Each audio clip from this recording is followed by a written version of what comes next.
We're having a little problem with the YouTube stream, so I'm going to send out a new link for the YouTube stream. I'm going to ask all the people that get it to share it for those who are trying to join, so that the people that were trying to join by YouTube will be able to get in. Without the link though, all you have to do is go to our YouTube channel. Go to YouTube, search for Barbados Boy Scouts. And once you go on our channel, you will see the new link there.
Yes, I have that plan.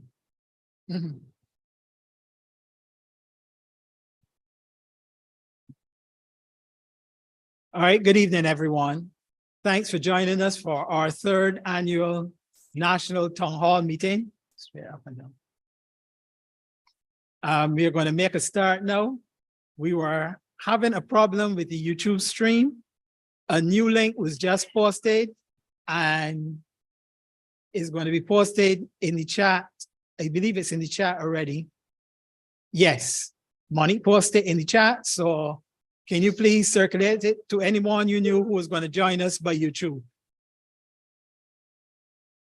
And hold on, we seem to have another little hiccup.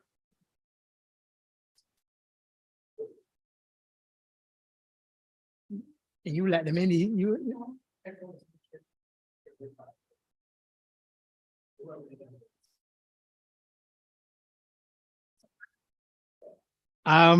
Michael, we need you to sign out because you signed in as Scout Headquarters. So please log out to the headquarters account and sign back into Zoom, please. It is presenting a problem for us monitoring the Zoom.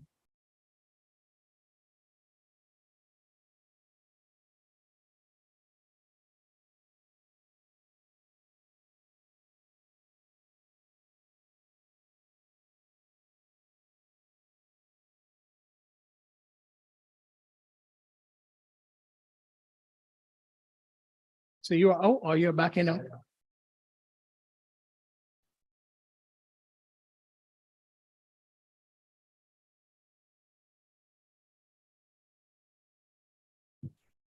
Good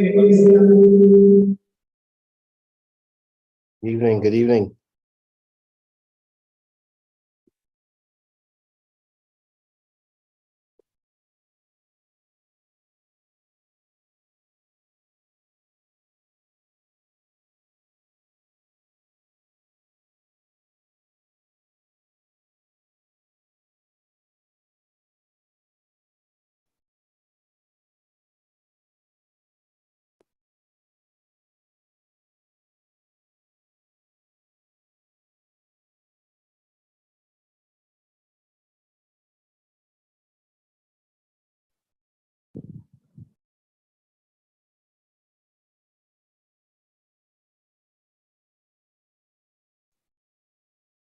Good afternoon, everyone. Let us pray. Oh Lord, please instruct and teach us in the way that we should conduct this meeting. Please counsel us with your loving eye on us. Let our aims in this meeting be aligned with your direction. Lord, let our plans be orchestrated by you. Father, let your will be done in this meeting so that this meeting that is based on your desires for us. Whatever it is that you want to result from this meeting, Lord, let it happen. Because, oh Lord, this meeting has occurred because we want to do good for your kingdom. We pray, oh God, we will not grow weary in doing this good thing. For in due season, we shall reap if we do not lose heart. I believe, Almighty God, that you will guide us in this meeting so the results can be seen in days, months, and even years after today. We come expecting to make a mark on this earth that is significant. We can only do it, Lord, with your guidance. So this we ask in Jesus' name, amen. Amen. Amen.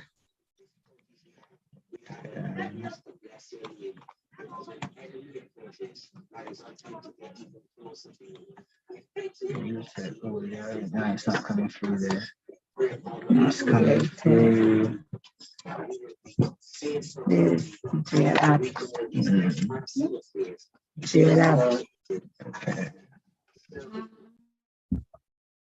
Okay. All right. I'd like to welcome everyone to the National Town Hall meeting. As we go forward in the meeting, let us observe certain protocols. One, for those who are on Zoom, please keep your mics muted at all times. If you wish to speak, please raise your hand. And then when you are acknowledged, you will unmute your mic say what you have to say, and then mute it again, please. This is to prevent from background noises and not having too many people speaking at once to cause confusion.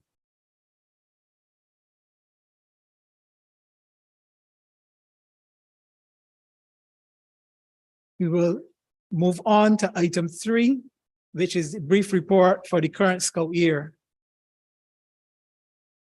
Let's start sharing my screen. Okay. The year has been different than anyone, I guess, we had ever experienced, even during COVID. With the COVID years, things were pretty much the same throughout the year.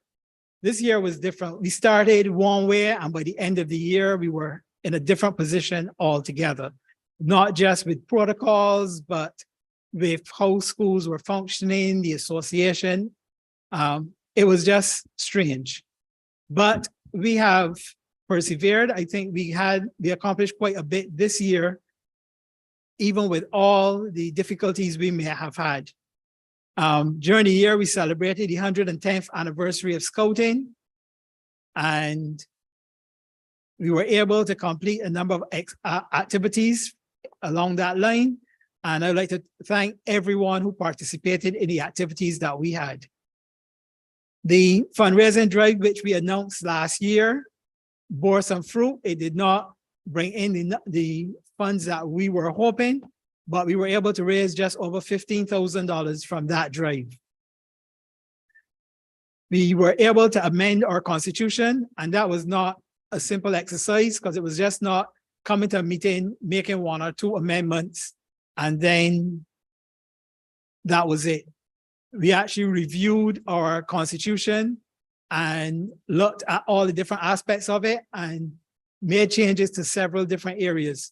We will look at those. No, sorry, I thought they were on agenda there. There are a number of things made to the Constitution that will affect how we operate, and I will address some of those on the any other business rather than now.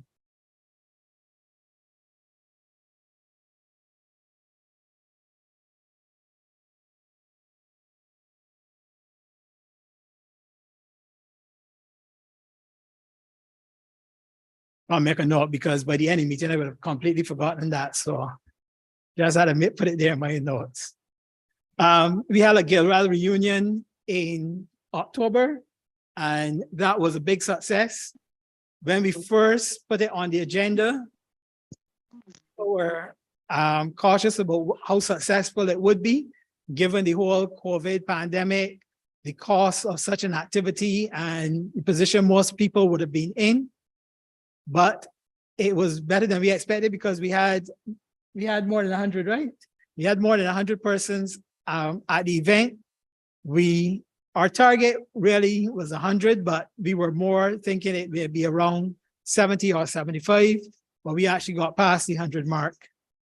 I'd like to thank all the people that came out for the reunion. It was different than what we usually did, and I think everybody enjoyed the day. We undertook a tree planting exercise, all as part of Trees for the World, but also to commemorate the 110th anniversary of Scouting in Barbados. We endeavored to plant 110 trees in each district. The Ministry of the Environment assisted us with that and donated 330 trees that we needed. And we were able to get most of them planted from that exercise, but overall during the period, we would have planted more than 110 trees in each district. We attended both national parades this year. This was the first since 2019. Last year, it was just the detachment officer and the 3 members of the color party who would have participated in the parade. But this year we returned with detachments in both parades, obviously with reduced numbers, but we were represented on both, and the turnout was well by the boys and leaders who were on both parades. In February, we had an adults in scouting workshop, which was conducted by our Inter-American Director for Adults in Scouting, Ms. Janet Marquez, who is stationed in Panama. And she traveled to Barbados and for 4 days, and she held a number of meetings and the weekend workshop on adults in scouting. As we go forward, we will be looking to set up our own adults in scouting policy. Last but not least for this year, sorry, I didn't mention Founders Day, but I think we all know about that one. Well, I can mention it. Founders Day was an abundant life. I think everybody enjoyed the service. I didn't have anybody tell me that they did not enjoy the service. There were 1 or 2 hitches, like any event that we held, but I think it was a good service this year. And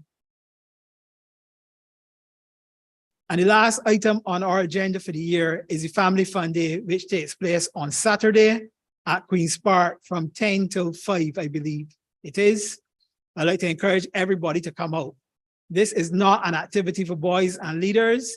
It is an activity for the entire family, hence the name Family Fun Day. And I'd like to encourage everyone to come out with their families and enjoy a day of fun at Queen's Park. And that brings us to the end of the brief report on the current scouting year. And from here, we will move into the discussions. How the discussions will work, there are, let me share the screen again.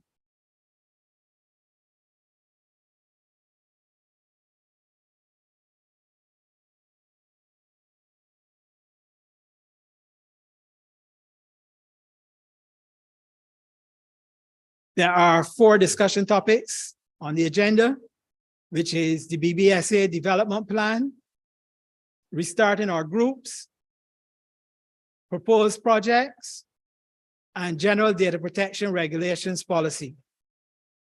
After we finish with those, there will be an open discussion session. And during that session, we will invite the persons participating to raise any topics that they wish to have discussed. And if possible, we will discuss them now. I say if possible, because if you ask to discuss something that needs to be researched, obviously we won't be able to discuss it now, but as much as we can entertain, we will entertain discussion topics from the participants, and then we move into any other business, and then the meeting will be adjourned. During the discussion, both the 4 topics and the open discussion, it is a discussion, is not supposed to be a speech by me or any other person.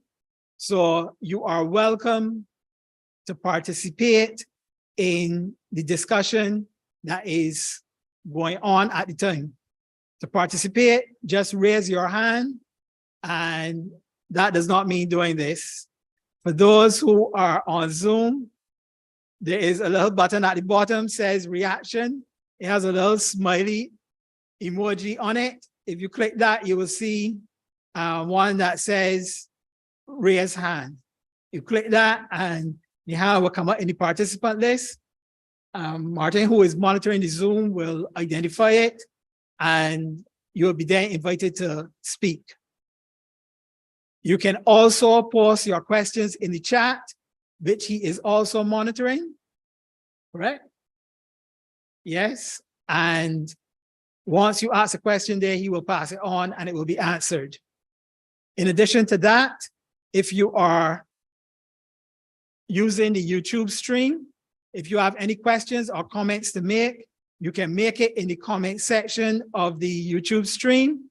Marva is monitoring the stream and she will pass on any questions that you ask in the YouTube stream. So, one other thing, we're using a little fancy setup here to allow those that are here to participate as well, running it through the PA system. So if at any time you are not hearing me, please send us a message so that we can fix the error, because we may not realize that we are not going out. And before I start, I see a hand raised already. So Mr. Weeks, you have something to say? Or you were trying out the raise hands? You're muted, sir.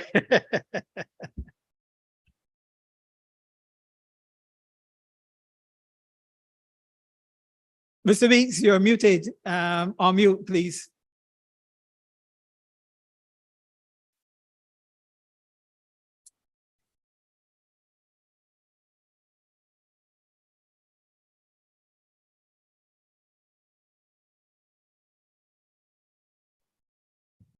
Hi, Mr. Weeks.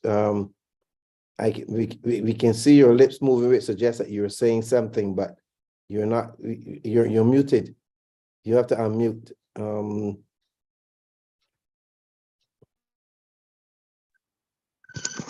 hear me now, sir, Chief? Yes, I'm hearing you. Right. Okay. No, I was saying that taking into account the financial vagaries that we're experiencing in the country now, generally, I know that when we discussed the development plan a couple of years ago, prior to COVID and so on, the emphasis was not only on the programmatic aspect of the development of scouting, but we were talking about physical development at headquarters. So my inquiries, gentlemen, both to you, Chief Scout and Chief Commissioner, would be taking into account the current financial vicissitudes, as I said, the country is in.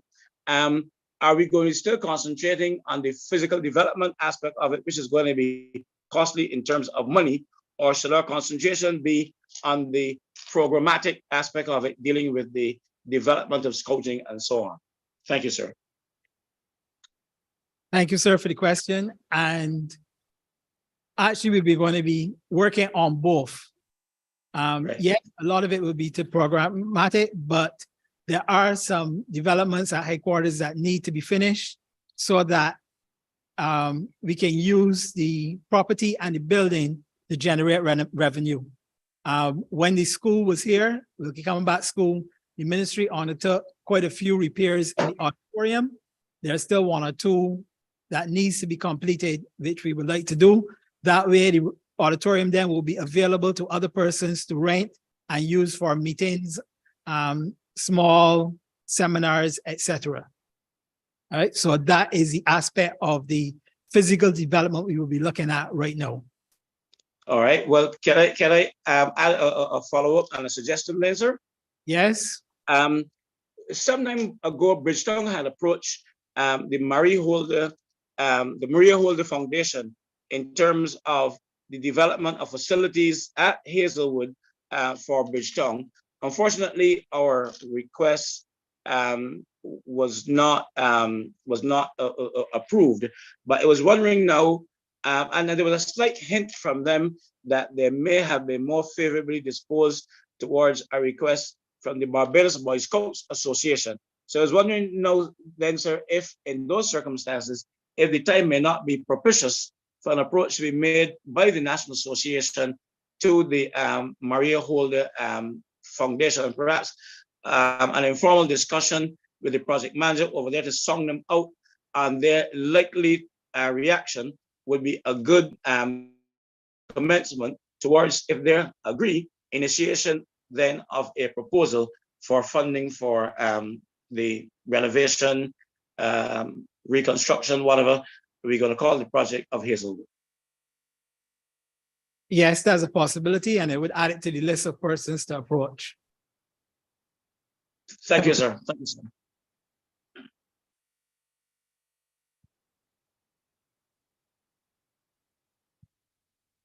All right, discussion point 4A.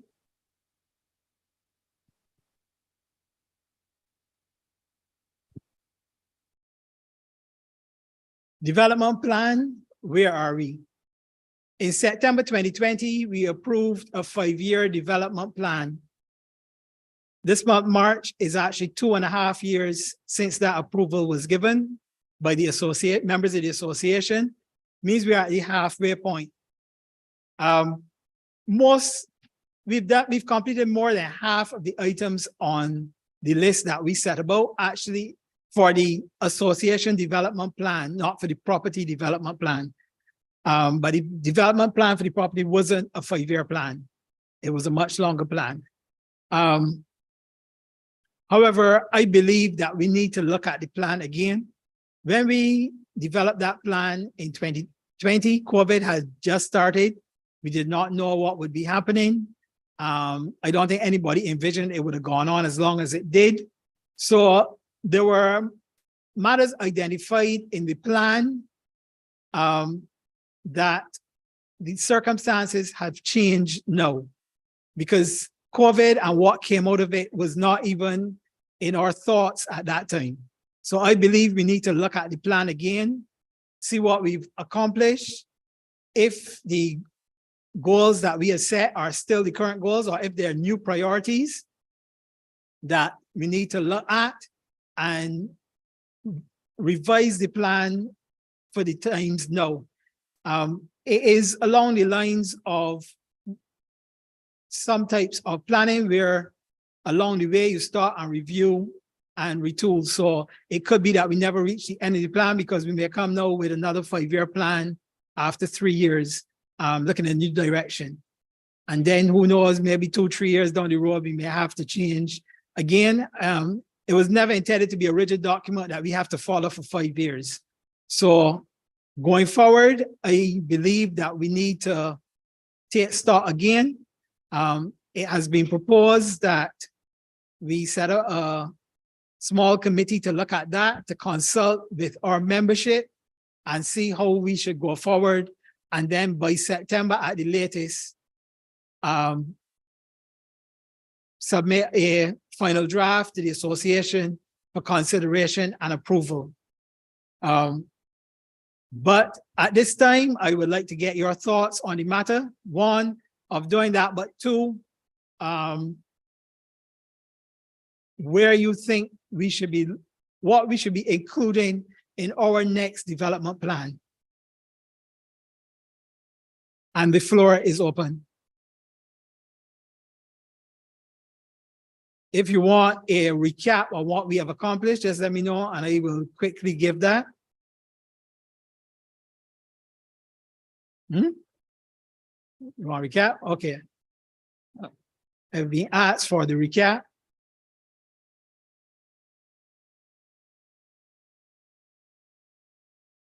I will refer to the update that was completed in September for the audience with the patron.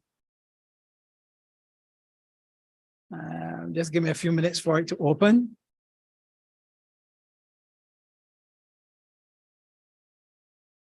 Sorry, wrong document. That was the property development plan.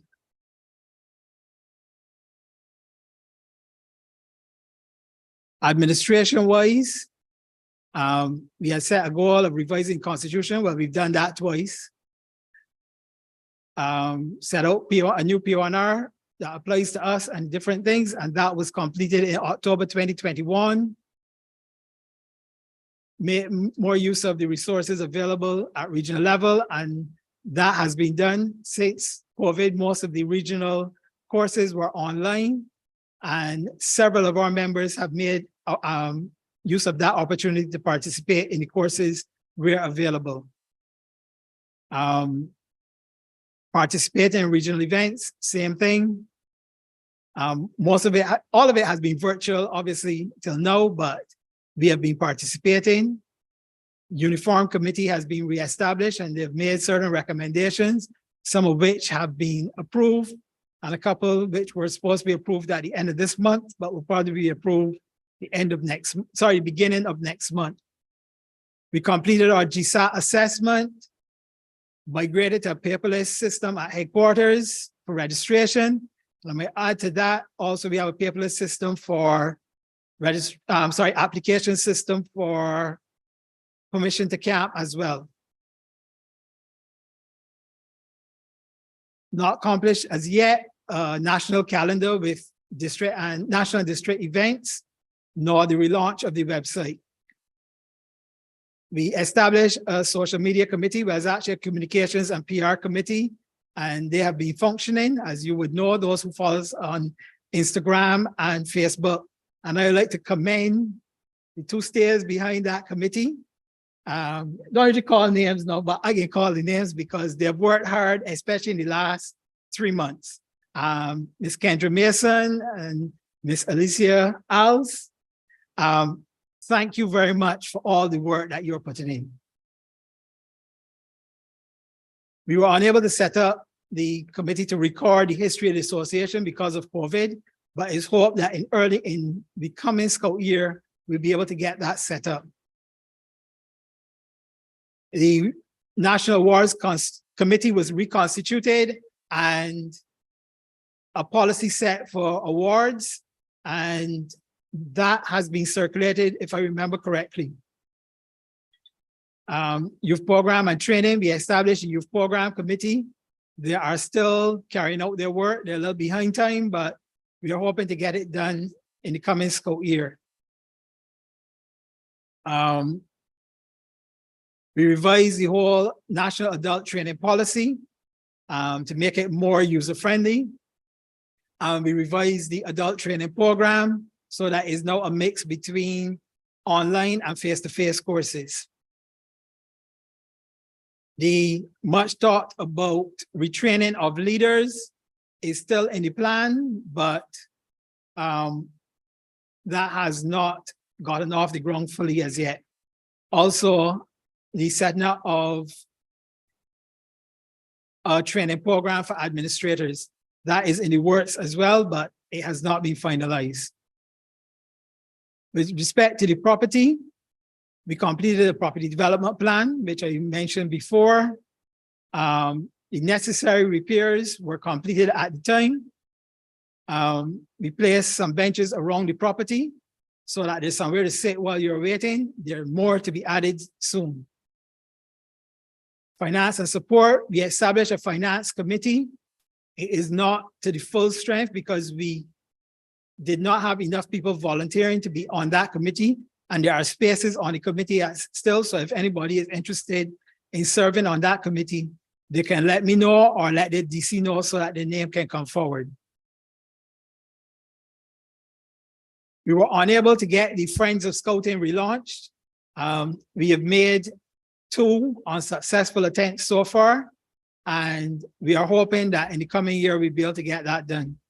What we have been unable to find for that committee so far, we found people willing to help with the Friends of Scouting committee, but we have been unable to find someone to chair that committee. Well, recruitment, we have started with the adults in scouting policy, where we are now vetting all potential leaders and to make sure that they are suited for the role that they are assigned. We have appointed a safeguarding team and an appointments advisory committee who deals with all the appointments. From sometime next year, in addition to the vetting that takes place, all applicants will be required to submit a police certificate of character as well, which, by the way, these days seems to be a standard for any job you apply for. So I don't think it's that out of the realm to be asking persons for such. Please note that all the criteria that goes with new appointments also go with persons who are seeking to renew their appointments. All appointments made are for 5 years. The new persons who come in would have been getting those appointments within the, I would say by September, we hope to have all our people that are currently appointed to have the appointments regularized so that everybody knows the expiry date. And technically the way it works is after 5 years, you need to apply to have your appointment renewed. It would not be the full process for somebody who's coming in new, but it is not a case that once you are appointed for life or until you leave. So it has to be renewed every 5 years. Yes. Sorry, correction with PR committee. It is Alicia Alsbrand. Sorry, Alicia. I'm used to calling you Alicia and I can't remember fully the last name. And that is the progress we have made so far on the development plan. All right. Anybody has any questions or comments on proceeding with the development plan and the review? No.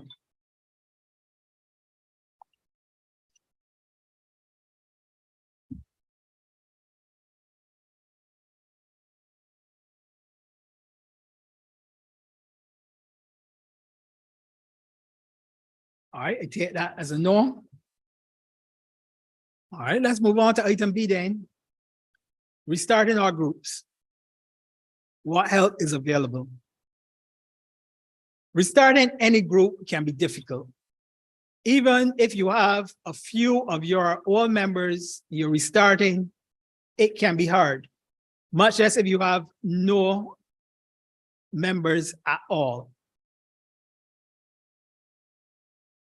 It can seem like an undaunting task, something that you can't get done. But I want to tell you that there is help available. I cannot tell you what help is available because the needs of each group is different. So I may list off some things that I think we can do, and they may not even tick any of your boxes. So I do not want to go down that road. All persons who are restarting and having problems, they need to reach out to their ADCs or district scouters. If you do not know who your ADC or district scouter is, reach out to your DC. If you don't know who that person is, contact us at headquarters and we will put you in contact with that person. Because the help that you need has to start in the district. There is help available from headquarters as well, but most of it, if not all of it, will be channeled through the district. All right. But again, you have to identify what your problems are. There are a number of problems when you're restarting, but the ones you are experiencing will be different to somebody else because they may have those things covered, but they need help with others. So that is why I'm saying you need to reach out to us and we will try to get you all the help that we can get you. I can't promise you we can get you all, but we can get you as much as possible, or at least put you in touch with who you can get the rest from. But you have to reach out. But there's certain little things you can do. You're starting out with a few boys and there are not enough to get certain activity done. Join up with another group or two other groups. 3 groups of 3 boys each is actually 9 boys taking part in an activity. And more than likely, 9 will be more noticeable than 3. You would know other leaders. At least I would hope so that your years in scouting, you would have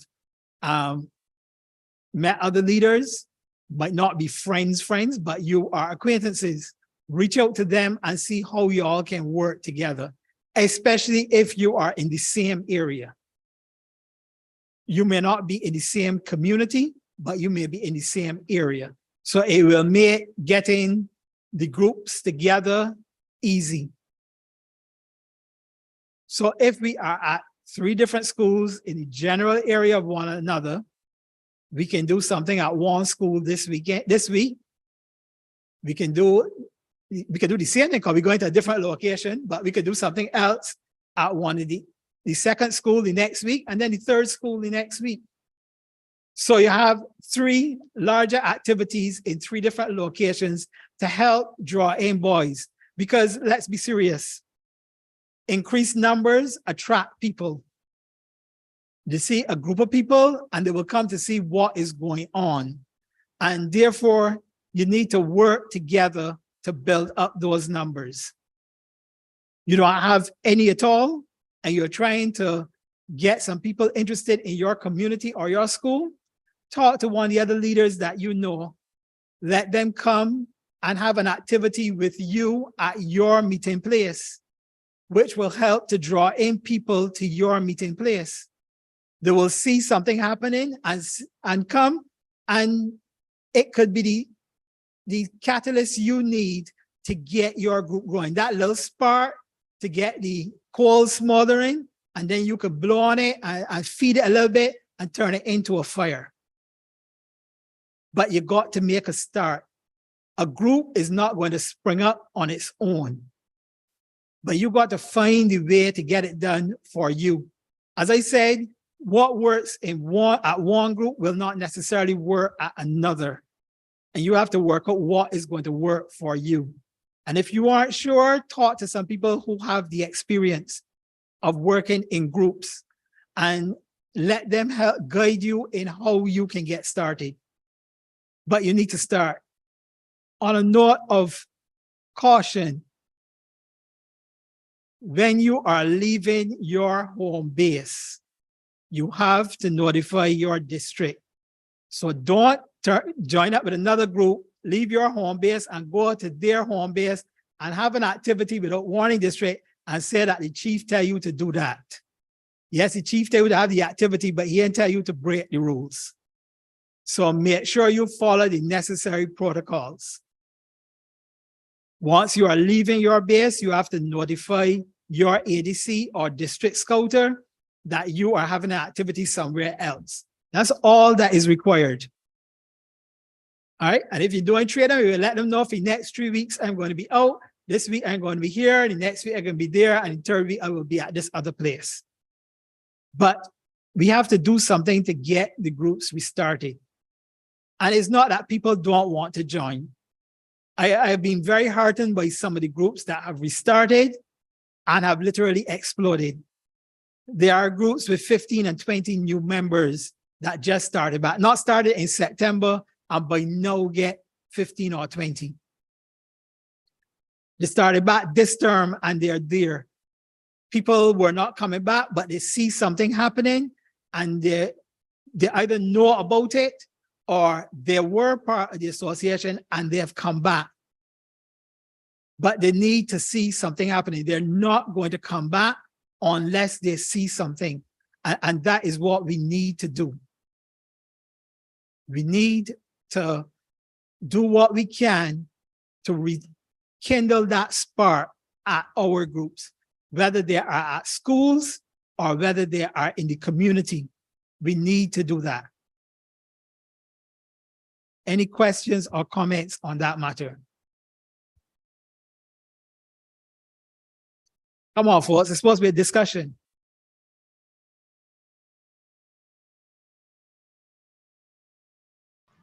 Excuse me, sir. Yes, please. Sorry, I couldn't figure out where to find my raised hand at this point in time. I'm using the computer instead of the phone. You mentioned that when groups join together, that they're supposed to give advice to either their district scouter or their ADC. Is there a process further up than that? I'm not clear. Is there the last process? Part? Advice upward from there? If you are leaving your home base, and we're not talking now about a camp, we are talking about you going to have a joint activity with somebody, you're going, or even your group alone, you're going to a museum or something like that. Right. You to call your ADC or district scouter or messenger, depending on how the two of you communicate, and you say to them, on Tuesday, we will be going to X location to do Y. That is all that is required for a simple activity. If it's an activity that requires further permissions based on what R&R says for activities, then yes, you have to do more than that. But for a simple joint pack meeting or something like that, you just have to notify your ADC or district scouter that you will be meeting at such and such a place on your regular meeting day. Okay, thanks for clarifying, sir. I see Jason has his hand up. Hey, good evening, Chief. Good evening to all. I heard you speak just now to the restarting and what has been happening. do you think it would be a good idea for us to get statistics or data of some sort, getting reports via the district scouters? It may be a district driven activity, but I think something like that may be a good way to go, because from that we could share common experiences. Those who would have been struggling can find out from those who were successful in their recruitment efforts what has happened, so that we can mesh that with the guidance from regional via the adults in scouting training. And that would then be able to take us in the right direction going forward. We would also hear about the bad experiences, and we could also learn from them. Yes, that's a very good idea. We will be conducting an exercise at the beginning of next month, because registration will be starting on the 1st of April. So we should have an idea of the changes in the groups from that exercise. But yes, I agree with that. From the time we established the website, it was hoped that we would have a section of that website where leaders can share what they are doing.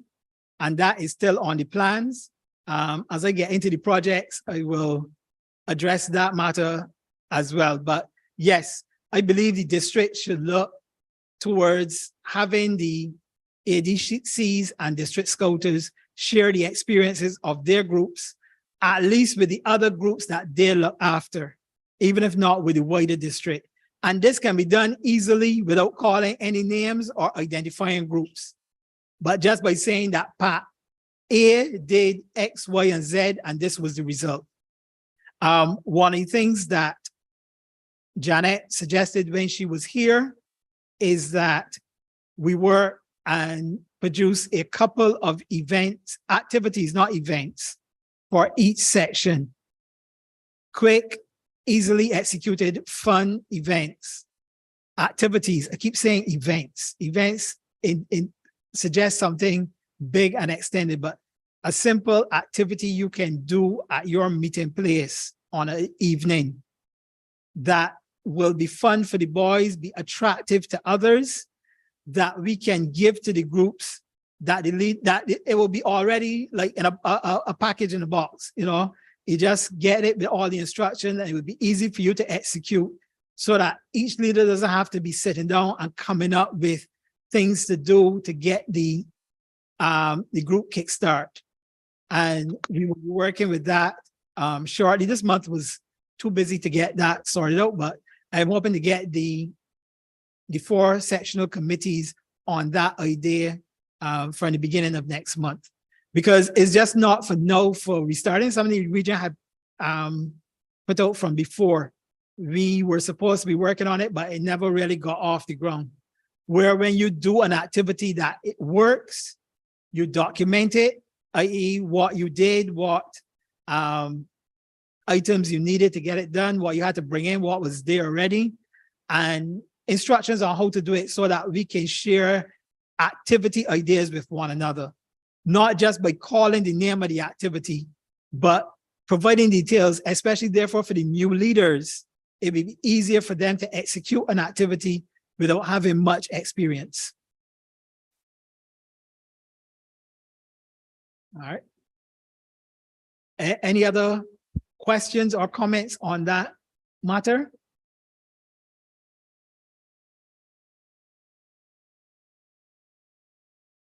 And again, when we are, and even though we will be throwing that out to the sectional committees, the intention is not for the 4 or 6 people on the sectional committee to come up with all these things, but for the leaders in their sections to feed the ideas for them, so that they will then document them and put them in the correct format.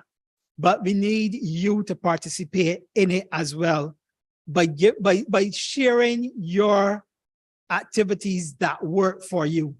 They may not work for everybody, because that's another thing I tell people. What works at one group will not necessarily work at another group.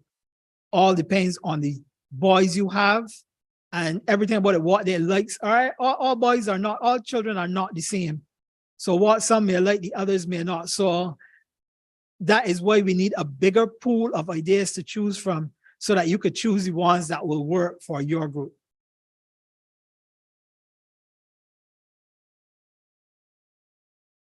So if there are no other hands or comments, nothing in the YouTube or Zoom. Okay, item C, proposed projects. I want to address this because I mentioned it briefly at Founders Day, and I know that people are gone, whoa, why know nothing about that? Even some people that should know about it. I talk about from national.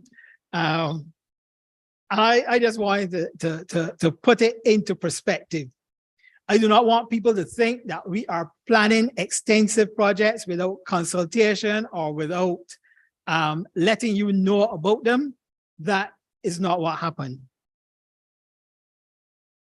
In October, I believe it was, of last year, an opportunity for a grant came forward, not to the association actually, but to two groups in the north. And I will call them West Terrace and Roland Edwards. Person that found out about the grant was familiar and worked with them in the past and made the proposal to them. It would be a project that would be completed at the two schools with the two scout groups leading it. However, because of how the funding is regulated and who can apply, headquarters had to be included in the project. Because as you would know, each group is not a registered charity. The registered charity is the Barbados Boy Scout Association. And the funding agency, which is an international agency, would only deal with the registered charity. It actually created a problem for some other organizations who were interested in the project and could not get in because of that. So the project was tweaked a little bit to include Scout headquarters. It was a planning grant that was given, and the grant was given so that we could prepare an application for the full grant. It had to do with sustainable development, and they were looking something agricultural based.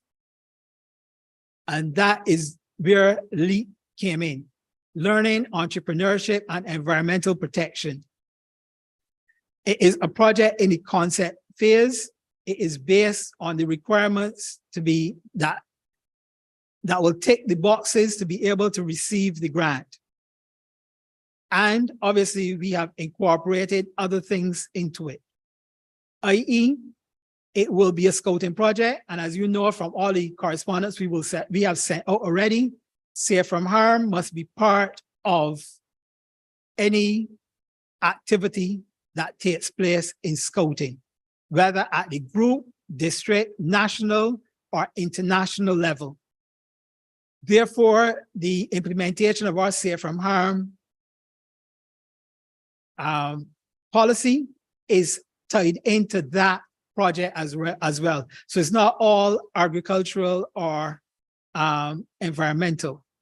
We have put in an entrepreneurship component to it. So there is both learning entrepreneurship as well. It's just not about planting, but seeing where it could lead you into it. It's not just also about planting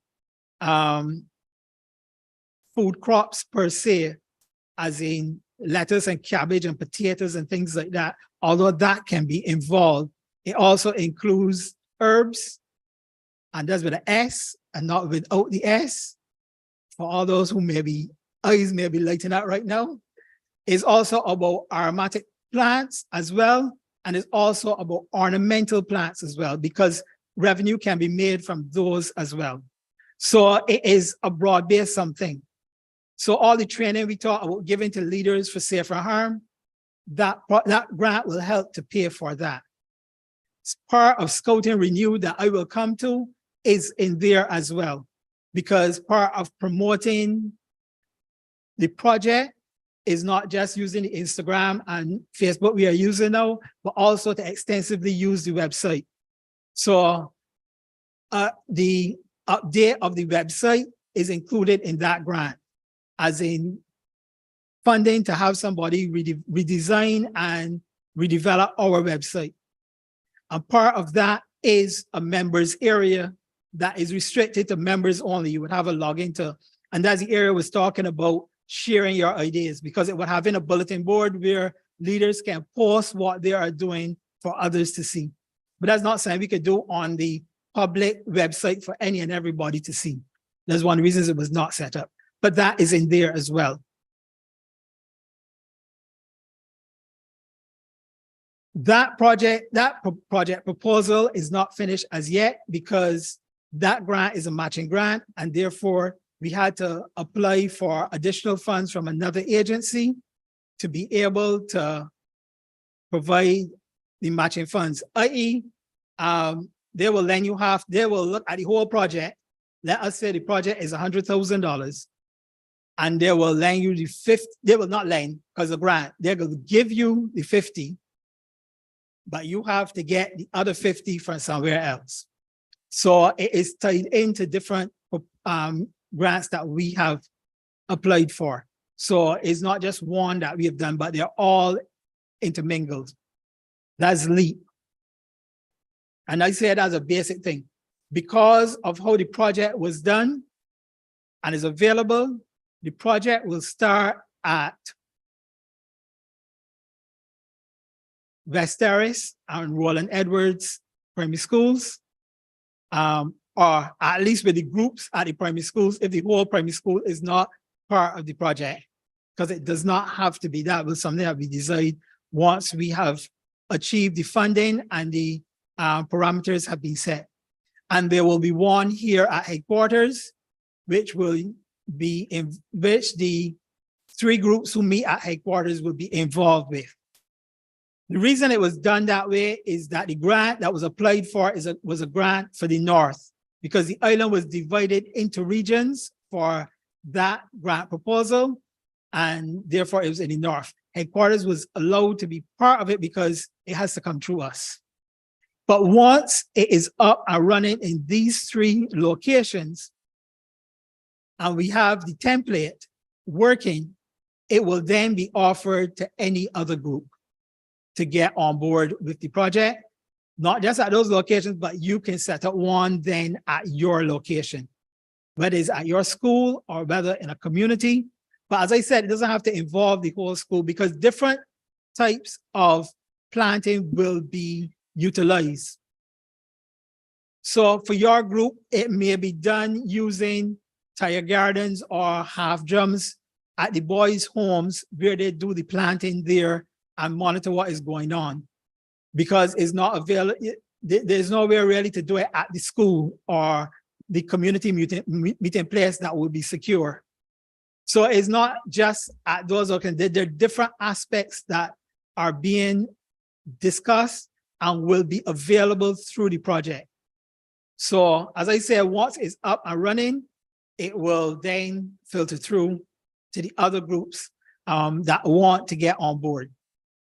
It is a good project, not just for the country and for sharing with our, getting involved with our communities, but also teaches entrepreneurship, which is a key word these days. But on top of that, it aligns with several of the SDGs, Sustainable Development Goals, 1, 2, 3, 5, 12, 15, and 17. And why that may not sound that attractive to people who are not aware of it, it is things that persons looking to get involved. I'm talking about financing now, people looking to contribute to things. That is what they're looking to get on board with it. And we need to let them see that what we are doing contributes to these things as well. Okay? It may start as this, but then it can expand into other areas as well. This may be the catch to get people on board. And then when they're on board, we can go even further.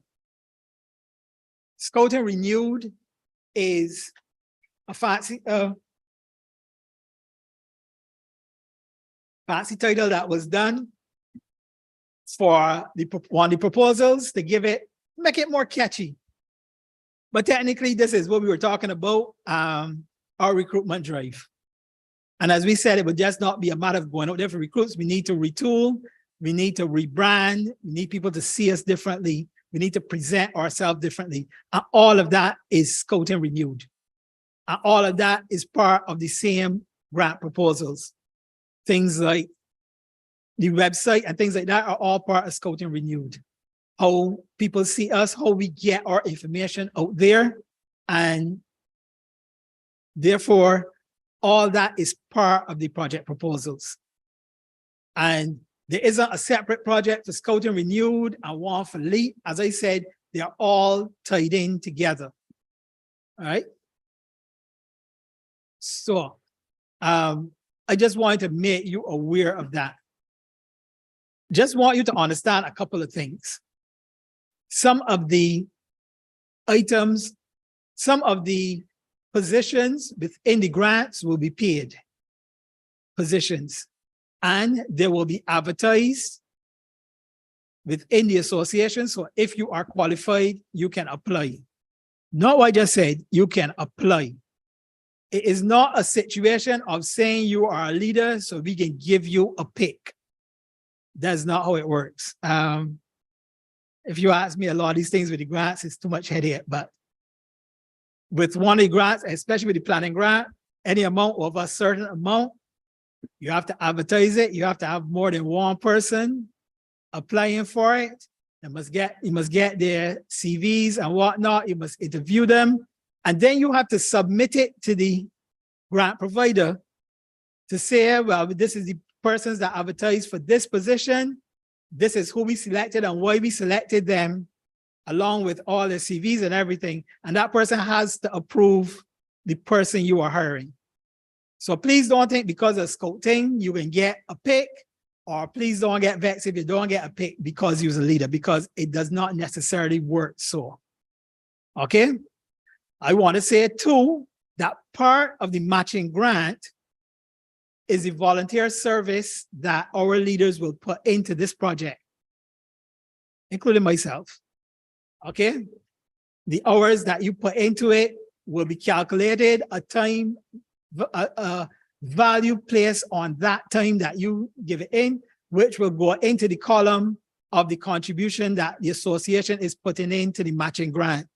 Because the part that we are matching does not have to be in dollars and cents. It has to have a value in dollars and cents, but it doesn't have to be an actual value. It doesn't have to be actual dollars and cents.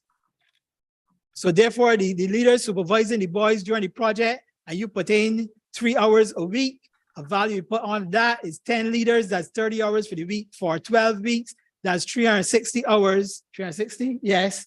And whatever, let's say $10 an hour, and I just saying that just to easy multiplying, that is $3,600 that we have contributed towards the matching grant. Okay? Yeah.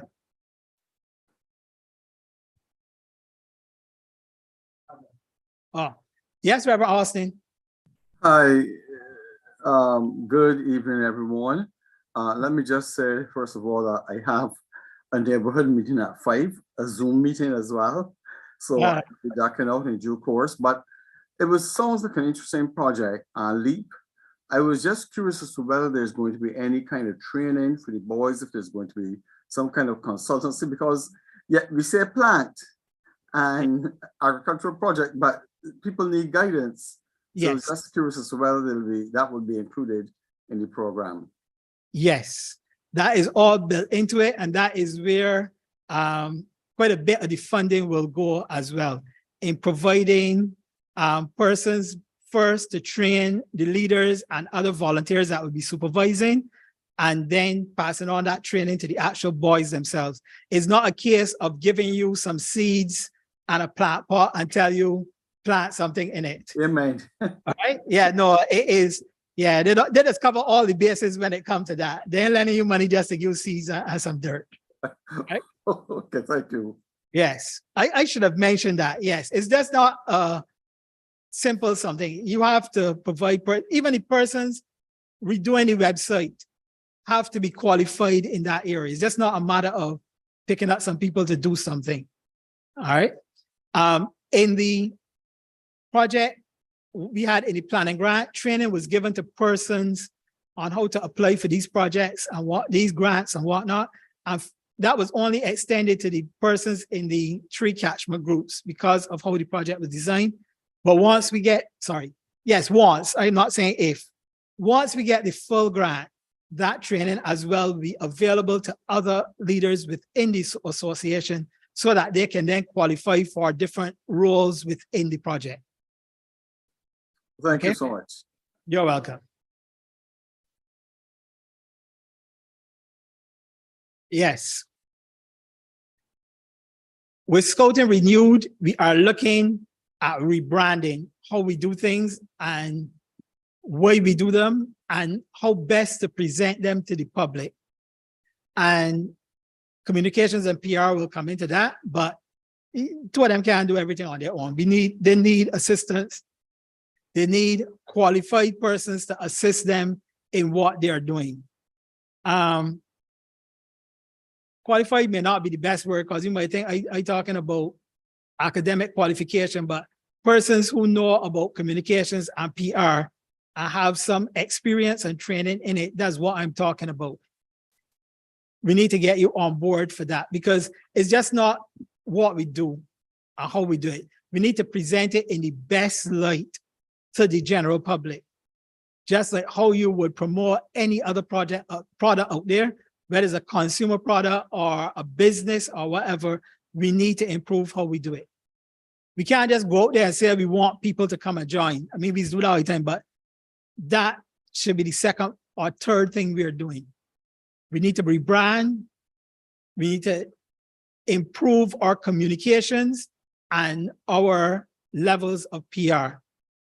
And therefore, we need to get everybody on board with that.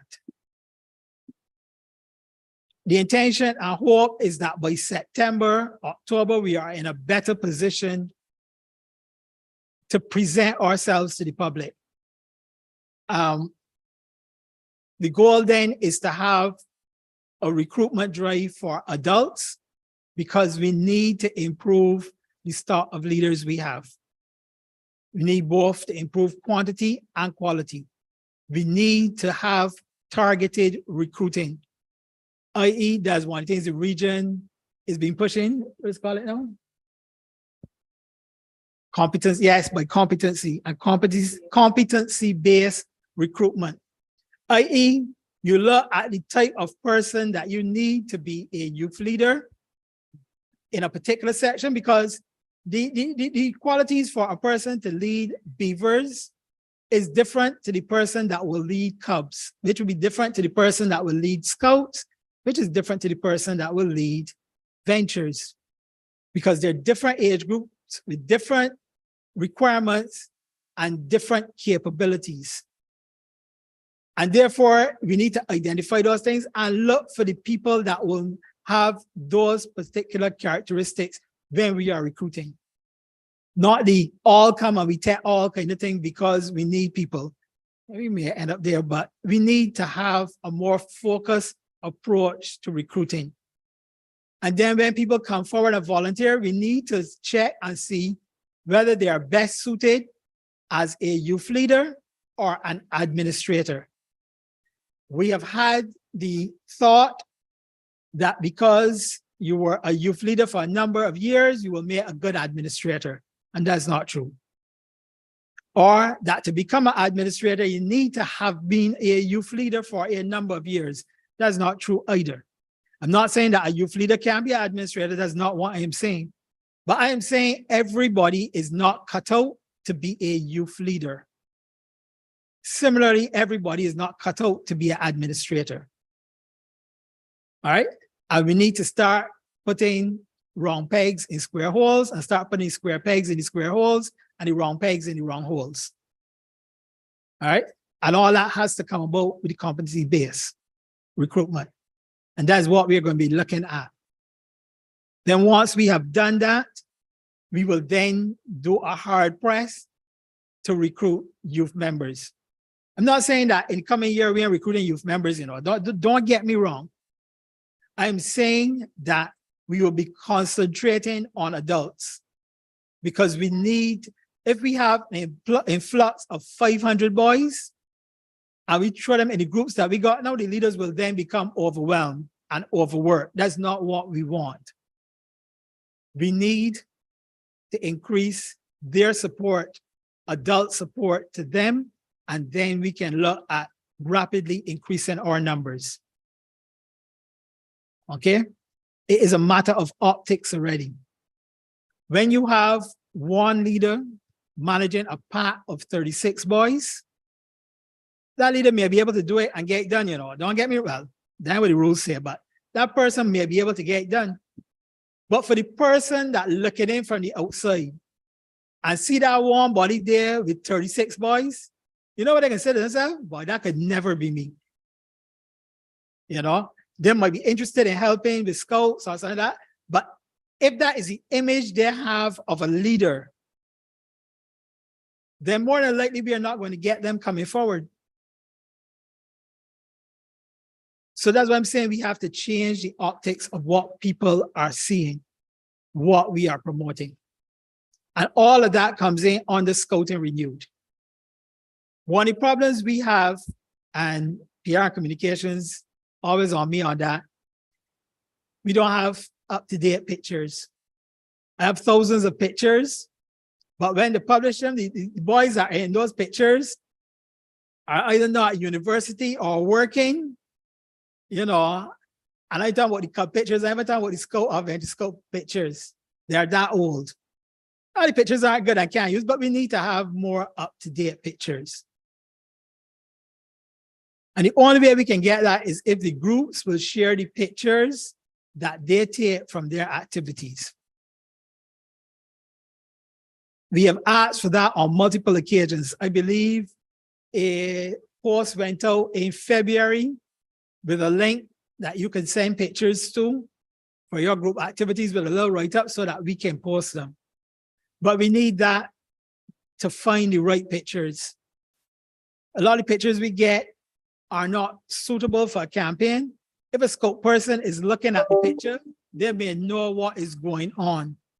But somebody on the outside who knows little about scouting, the picture will mean nothing to them. And a lot of times that's who we are trying to attract, the person who does not know about scouting. But the only way we can get the right picture is sifting through 500 and might find 2 or 3 that we can use. That's how it works. But if you only get 10 pictures, the possibility of having 3 good pictures out of those 10 is slim. And that's why we need you to submit your pictures. We were to use Founders Day. I believe that we did, to take a number of pictures and videos that we can use in our promotions. And it is intended that during the fun day on Saturday, we will be doing the same. But you need to help us with that as well by taking pictures of your activities. I can't believe that y'all don't take pictures. I mean, people that take pictures of any and everything, things that shouldn't even be seen. We get pictures on Instagram and Facebook. So let us find some decent ones of our activities and submit them so that they can be posted. Anybody has any other comments or questions on that section, please?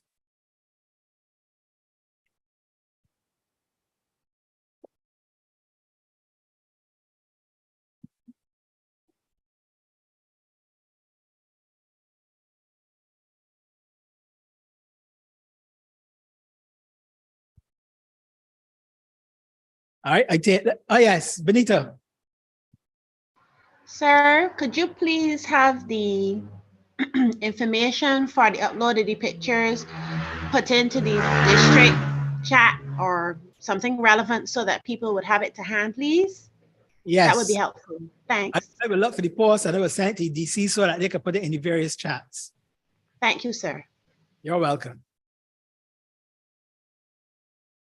Any other questions or comments on the 2 projects? One other thing for the projects. I don't want anybody to get tied up. If we get the project from SGF, that's what it is, yes. It's going to be, not if, when. Get the full amount is going to be $100,000. I don't want anybody to think because they see that we get $100,000 from them and then maybe a similar amount or slightly smaller amount from Massey Foundation that they're gonna say, oh good, the scouts got $200,000, so we ain't gonna raise no more money. That is the furthest thing from the truth. Okay, I want everybody to understand that clearly.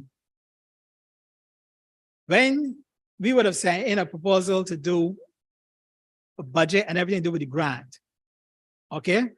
And when the money comes, that is the only thing, the things in the budget are the only things that the money can be spent on. And at the end of the day, whether it's 12 or 18 months later, you have to provide audited accounting for what you did with the funds. And any funds that was not spent on budgeted items without approval, you will have to repay. Okay? That's how it works. I want you to understand clearly that the light bill and the water bill and the phone bill cannot be paid with grant money. If the roof is leaking, it cannot be fixed with grant money. The grant money cannot pay to clean up headquarters unless it clean up the part that the agriculture project will be part of. It cannot pay to provide equipment for camp or to provide equipment, chairs for the auditorium or any of the other things we have need of. It's not going to pay to rewire the electricity and the electrical in the building that needs upgrading. It's not going to pay for any of those things. So I want everybody to understand that clearly. Even though we get the grants, the association still has to find its regular funding for its regular program. The grants do not pay for any of those things. There may be one or two things you might be able to work in, but it's one or two out of 100 or 200. And it ain't gonna be nothing major either. So I want everybody to understand that clearly. So when you see something like that in the paper, don't think, oh, headquarters got money now, so they can do X, Y, and Z. They can do X, Y, and Z if X, Y, and Z is part of the grant approval. Okay? And just like I always say, you're gonna get approval for hiring people, you're gonna get approval for spending money. Even though they give you the money and you provide a budget, all items over a certain amount has to have their approval before you can pay for them. So I just want everybody to understand that clearly. There'll be some very big figures being called when we get through, but I don't want you to think that going into the general funds and that can pay for what's going on at headquarters, because that is not how it works. Okay? Any other questions or comments? Thank you, Marva.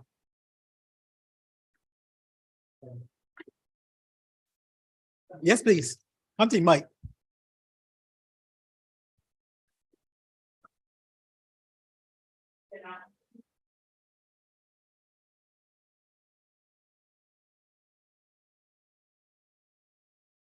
Yeah. My name is Tamara. What we did with pictures so far is that we set out the consent form to the parents, let them know that we are taking pictures of their kids and they will consent for them. I don't know if that was yes, thank you for mentioning that, because that is something we do as well. For all, you didn't hear her? Okay. All right. For those who didn't hear, it was Tamara Adams who was here, and she was mentioning that they use a form for that the parents have to sign when they're using the pictures of the boys, giving permission for them to post them. And maybe that's something groups need to look at. And I was thanking her for mentioning that because I didn't remember that, but we do that as well.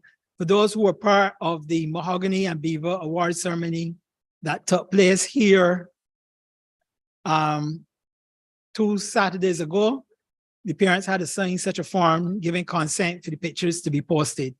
And that is something we need to do when we are taking pictures with our boys that we plan to post online. It may seem simple, but everybody may not want their pictures posted online for various reasons. So therefore, we need to get permission to do that. Okay?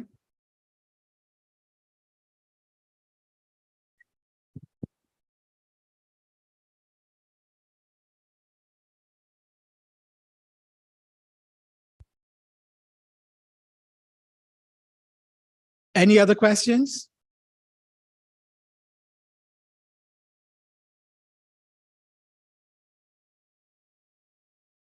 Okay, we move on to item D.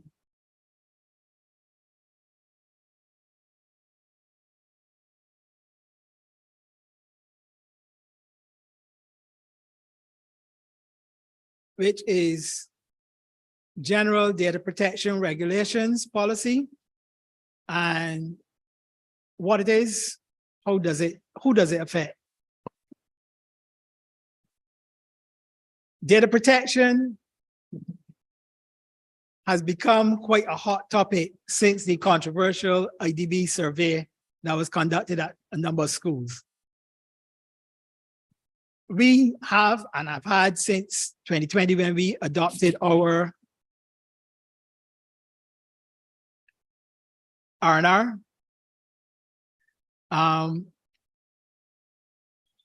a policy and data protection, a privacy and data protection policy, which I believe is in chapter 2 of R&R, which you should make yourself aware of. It is a set of regulations that require responsible persons to manage people's personal data. It sets rules on how it's to be managed, and there is a Data Protection Act in Barbados. So you should make yourself aware of that as well. And certain things are illegal, certain things that we do know without thinking twice about it. And therefore, we need to be more careful. We need leaders to realize what the regulations are. And the question of who does it affect? It affects all of us. We have developed a course. It is not mandatory as yet, but it will be mandatory shortly. The course, we've set it up, is an online course, and it can be found at www.barbadoscouts.org/SFH. SFH standing for Safe from Harm.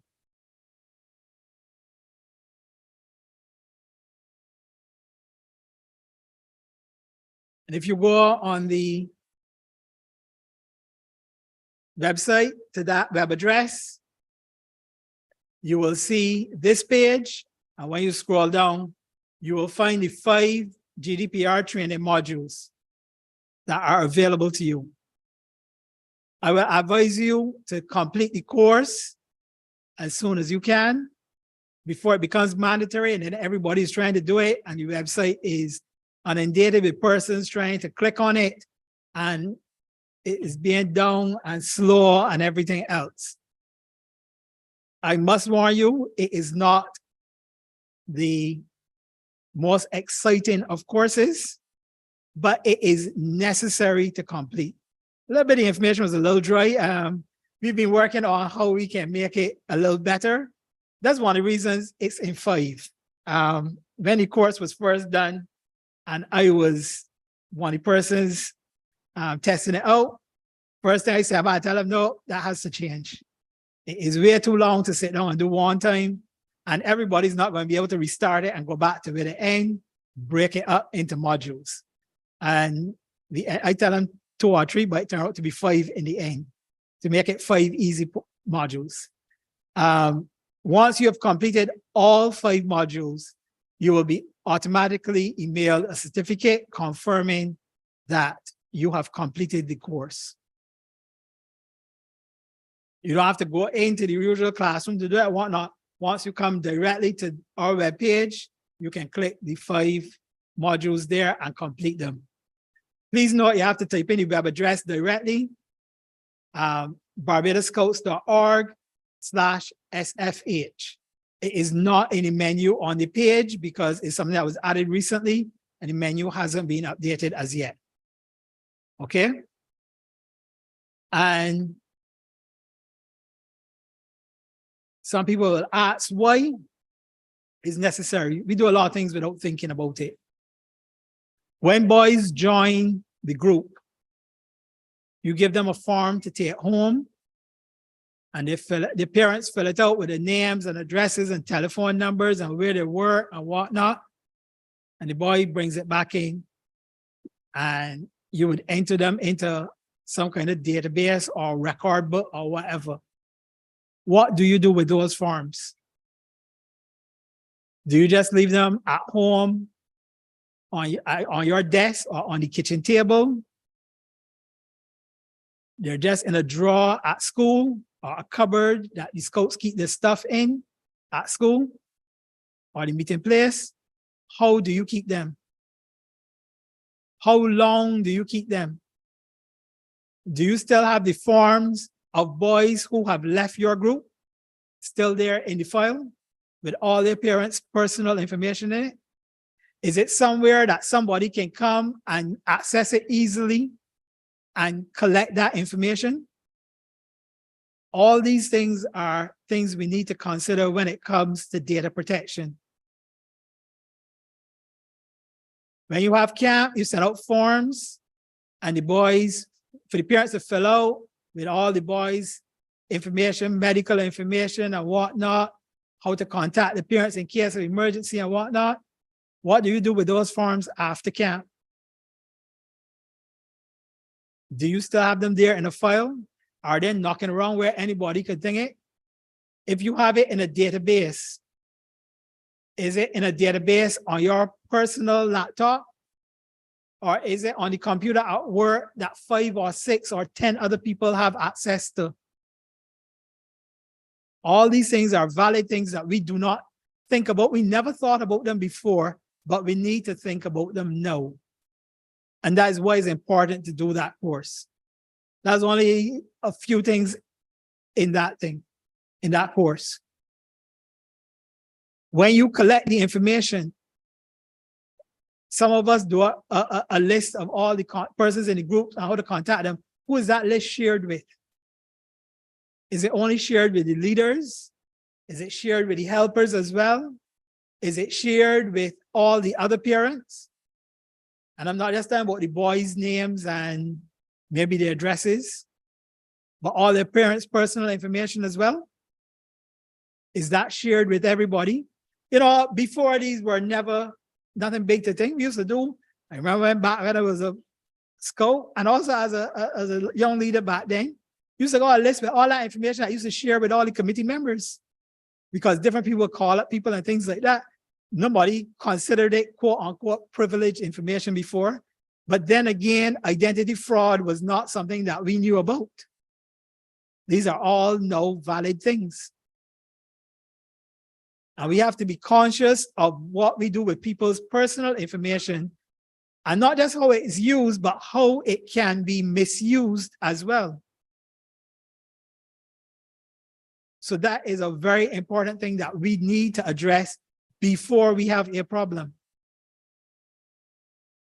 Okay? Anybody has any questions about that there at all?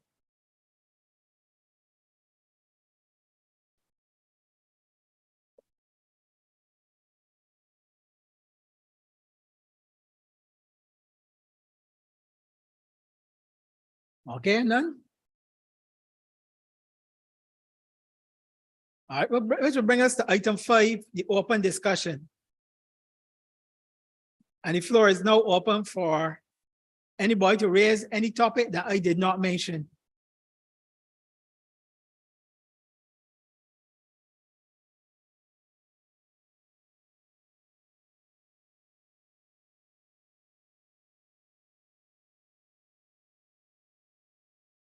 Yes, Michael?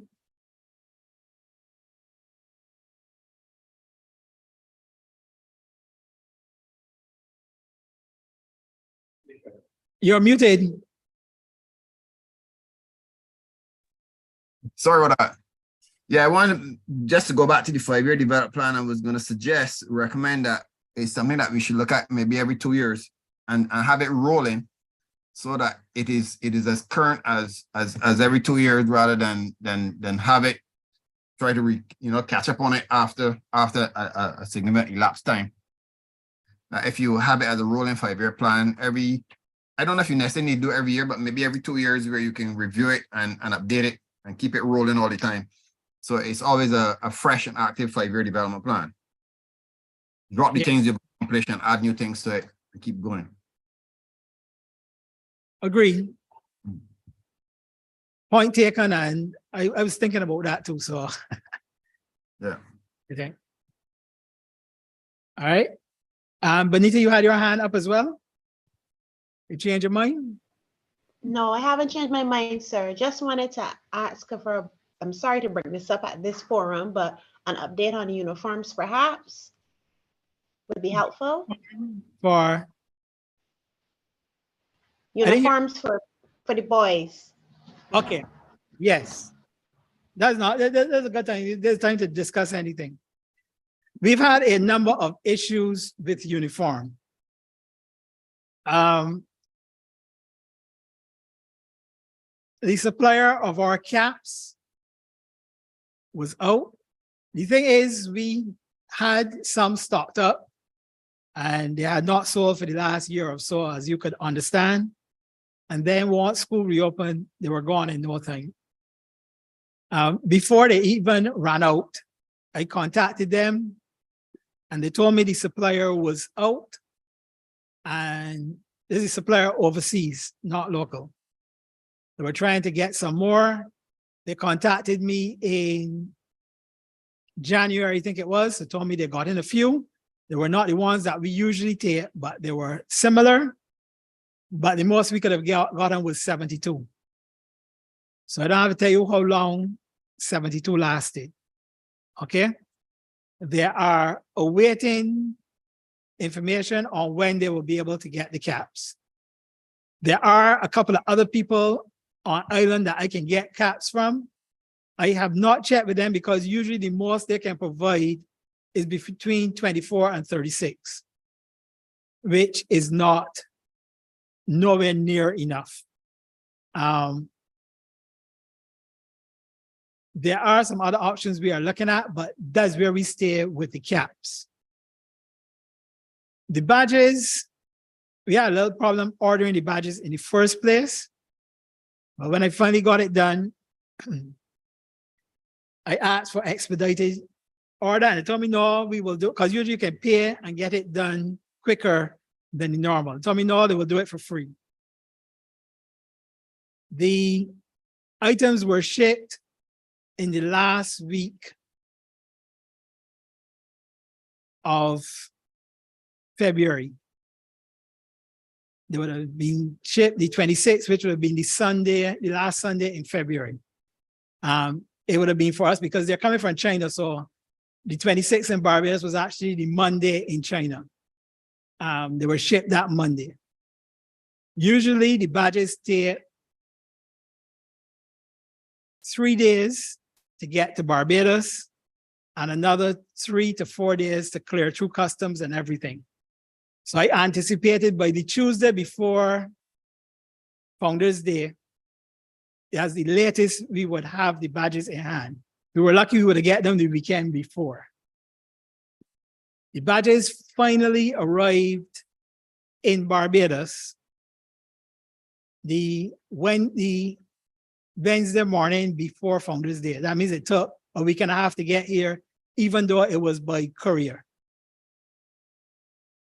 And I still have not gotten them yet. They are still being held by customs because by a duty-free shipment, it does not take the regular processing route. I have to go on Monday and see what is going on, but it is still in customs right now waiting to be released. The shirts and pants was a slightly different problem in that we did not know how many to order. And as you could appreciate, funding was a little low not that we had money to order uniforms, but we had to be carefully managing what we ordered, and we were not sure how many to order. We placed an order for uniforms, and unfortunately, it was not enough, and they went out before they were in properly. The factory had a little problem in supplying them as well, because most of the staff was laid off before we placed our order. So I had to bring back on staff to deal with it. Actually, some of the items that we ordered still have not come in, but we have gotten all the cub uniforms that we would have ordered, and actually some of them have gone out again. We'll be placing an order now, which I hope that by the end of April, we will have full stocks in the uniform shirt and pants for the Cubs and the Beavers. The caps, I cannot tell you, and the badges, I am hoping that by, well, this weekend we would have them. Although no, I am here, I'd like to say to everyone that on Saturday, the scout shop will be closed because the staff and the volunteers will be participating in the fun day at Queen's Park. All right, but hopefully, I would like to say we've got the badges by Thursday. If not for sale by Thursday, this should be for sale by the next week. Caps, that is out of my hands entirely. It is not only a problem we are facing, but I know for sure there are 3 other associations that are having trouble sourcing their caps as well. Because in Chief Commissioner's chat I was in only week before last, one of the other Chief Commissioners was asking where the different countries get hats from because they cannot source them locally either. All right, and that's where we stand with uniform. I must say that I erred on the side of caution in ordering the shirts and pants based on what sales have been before. I'm talking about during COVID. Especially as people told me, I kept hearing people don't know how many boys they have because they're not opening back and things like that. So, excuse me a minute. Sorry, I was just reminded about the 2 other items. Socks, we do not have a supplier for socks, bottom line. And all of the stores that people buy socks from are out of stock as well. I have been trying to find a source for stocks and proper quality socks, and I have not been able to find one as yet. So I cannot tell you what to do about socks. There were 3 or 4 stores we told people to check for socks, but all of them are out of stock. There was one person locally that was supplying socks, and he came once. He was expecting a shipment. This was before COVID, or when we opened back in COVID? No, before COVID, yes. He was supposed to come back, then his shipment came in, and we never saw him again. We tried contacting him a couple of times, and he never returned the calls, and then we lost his contact during the period where we were closed down. I don't know if he thought we couldn't pay him or what, but he never came back to sell us any. But we are still looking for a supplier. If anybody knows anybody that we can get some good quality socks from, please let us know. And I mentioned good quality because there were a couple of socks available that were as sturdy as stockings. And the people that bought them within a week or 2, the boys had runs in them. They didn't last long at all, and we did not want to buy those. But if anybody has any suggestions on socks, they can let us know. The other thing is belts. We ran out of belts. The supplier is not that easy to have orders filled. I contacted them last year, towards the end of last year, asking them for what the price change would have been, because obviously the cost of the belts would determine how many I can order at a time. I didn't hear back from her. I got a message saying to So to send the order, I sent off the order in January because that's when she contacted me. Today, I have not even gone back a quotation on the belts as yet. So I cannot say when we will get belts. That supplier supplies the belts and the berets. We are low in some of the berets, but I think we have in nearly all the sizes, but the belts is what we are out of, and I'm not sure when we will get back the belts. Okay. Anybody has any other questions as far as that is concerned? Thanks, sir. I saw it.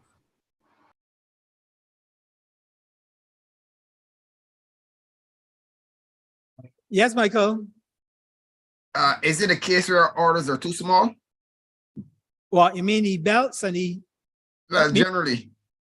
No, because usually what she would do sometimes is if, let's say I order 100 belts, I don't order 100, but let's say I order 100 and for her it's 200, she would stock the 200 and sell me 100 and keep the other 100 when I order again. Right? Or if it needs to be more, she will tell me that. That's how we've operated in the past. Like when we wanted the ladies' hats, because she does the ladies' hats as well, and we wanted a certain amount, she tells no, it's not going to be profitable to do that. You need to order X amount.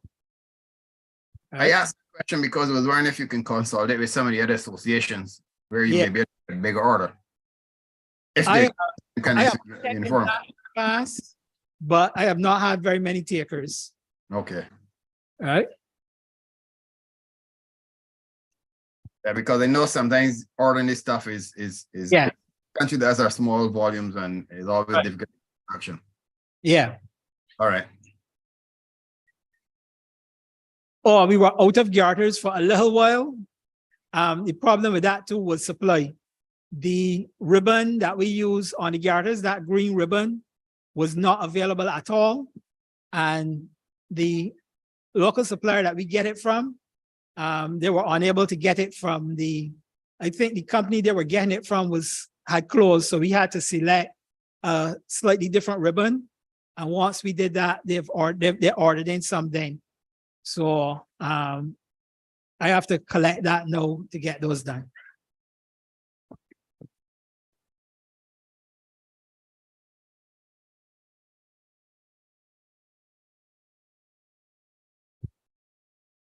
Okay.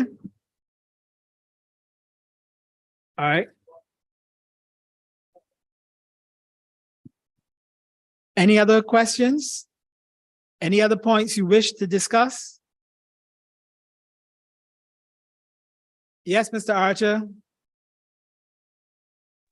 Good day, Chief. Good day, all. What about the books for the sections, the program for the sections that are not being reprinted because the various committees have not yet settled on the programs? It is creating quite a bit of difficulty for us because we don't have those books. Can you give me any update on what is happening, sir? Yes, sir. That still has not been thing. What I promised to do it before and I did not. And I will have to all remind me to do that tomorrow at the latest. I will place all the electronic copies of all the books, program books, on the website, and I will send out the link. Therefore, you can either use it electronically, or if you wish to print your own, you can do that easily from the format that I will send. Okay? As I said, I don't want to be selling people books and then 6 months later, they're gonna come back and buy a new book, because that's be an issue. I've had that problem in the past when we've changed the books. But I will make them available in more than one format so that the information is available to all the leaders. Sir, what you will make available is the present document. Yes. Okay, thanks. All right.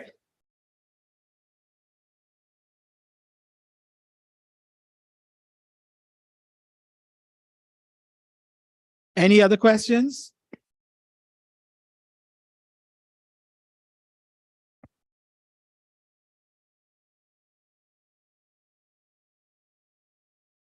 No other questions for discussion or comments to be made?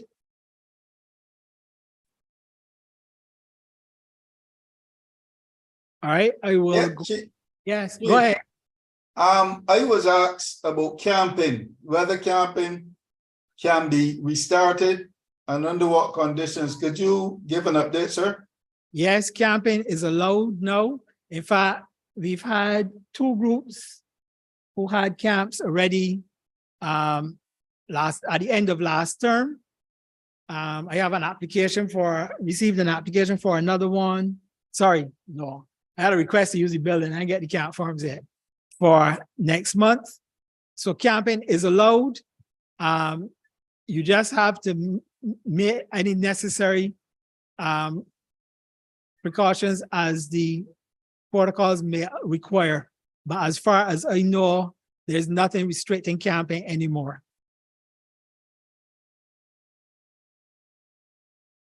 Thank you.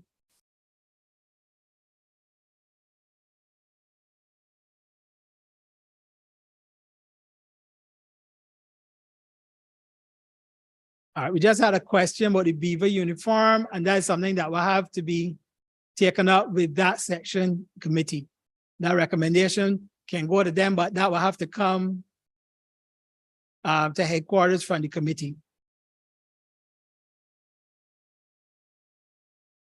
I have a note here about the belts, and I agree the quality is not what it was before. The matter as far as the quality of the belts are concerned is the cost. I can get some very good quality belts, but I don't know what price they would be now. But before, taking into account when I last ordered belts, we sell belts for $48.50, if I remember correctly, or $47.50. The belts will have a better quality that was available to me would have cost me $58, I believe it was. And that was the landed cost, which I would have to put a marker on and put VAT on as well. That's to give you a little perspective. What I recommend to people who want a better quality belt is that we sell the buckles alone. You can buy a buckle. So you can buy a buckle and get a belt made. If you don't know anybody that makes belts, we can put you in touch with someone. I know that. I was just being reminded we don't have any buckles. Yes, I know we don't have any buckles in stock, but they're on order with the belts. The supplier of the belts provide buckles alone as well. I recommend to people that want a better quality belt to buy a buckle and get a strap made. We have somebody who not volunteered, who made their services available to anybody who wants a belt. But again, at that time, I think the strap was like $50 because of the cost of leather. It was a very good leather strap, but it was like $50 for the strap alone. I don't know what it would cost today, but that is what I would recommend for those who want a better quality belt.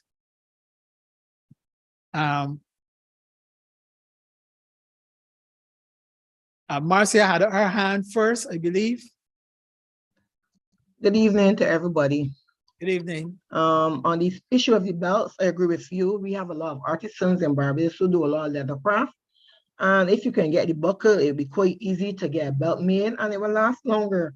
I remember when boys' belts used to last, leaders used to use boys' belts. That's one point. And on the issue of the socks, can't we find out how schools businesses get the socks for our schools from? Because I know some people were using socks of, I can't remember if it was some school that wear the same grade socks. Can we find out how they source their socks? And maybe we can get a better quality. We were attempting to do that. That's how we contacted that first gentleman I talked about that didn't come back. But mostly places do not want to give up who their supplier is because they want you to come and buy them from them. And that's been the issue we have always had in finding suppliers. In fact, this first supplier of socks we had turned out to be the same person we were getting uniforms from, we did not know that. Somebody leaked who they got their socks from, and that's how I found out it was that body. But I didn't even know they dealt with socks at the time. But they have no stopped bringing in socks. So, but yes, we've been trying to find out who we can get them from, and we have not been lucky as yet to find that out. Yes, Mr. Archer. Yeah, Chief, on the belts, the buckles that we are having these days are awful, really. They're no use. To be quite honest, I have 3 or 4 people who had to buy new belts to get buckles. What on the buckle, Masha? You know, each side of the buckle has the little tongue? Yeah. Okay. Those come off and get lost, and we actually have replacements at the shop that if you lost yours, you can get. I'll go by, we'll get some more of them, but we had them before that you can get them replaced. There's replacement tongues. Yes. I just I'll go on now, but when we confirm the order for the belts, I will tell her we tell her we need some additional ones because she supplied them for us. Okay. Right? Good.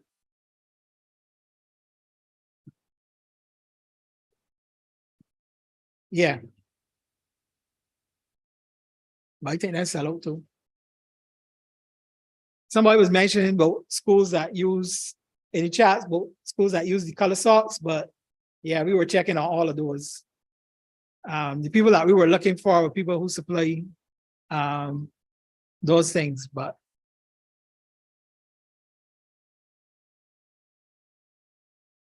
any other questions or comments? Any open discussion?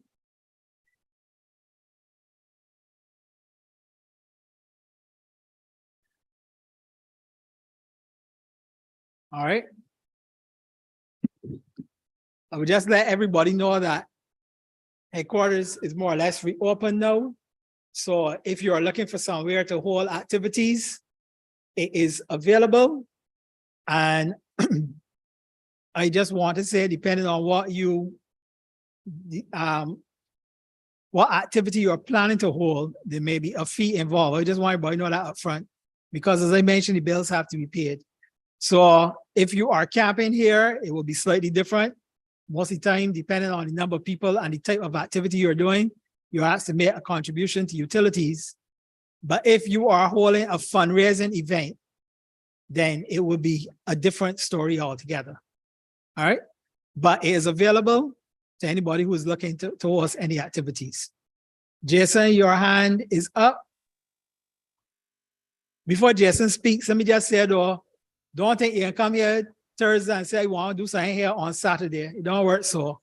You have to request to use it beforehand. Okay? Yes, Jason.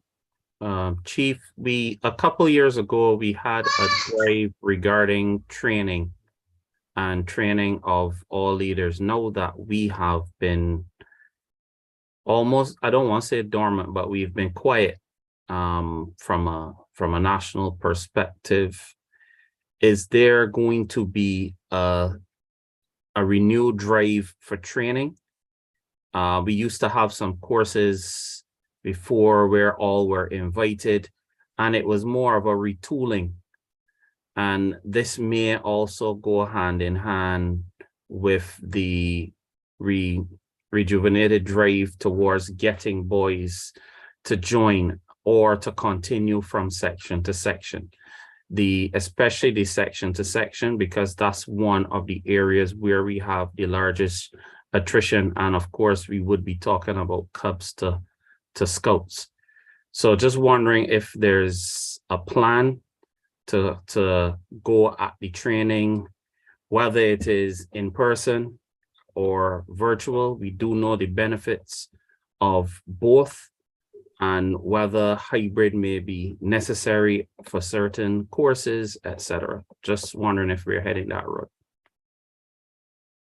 Yes, there is, and that information will come out shortly. The courses are already being planned. In the past, some of those courses were done as requested, but some of them now have been changed in the training and will be available a certain number of times each year.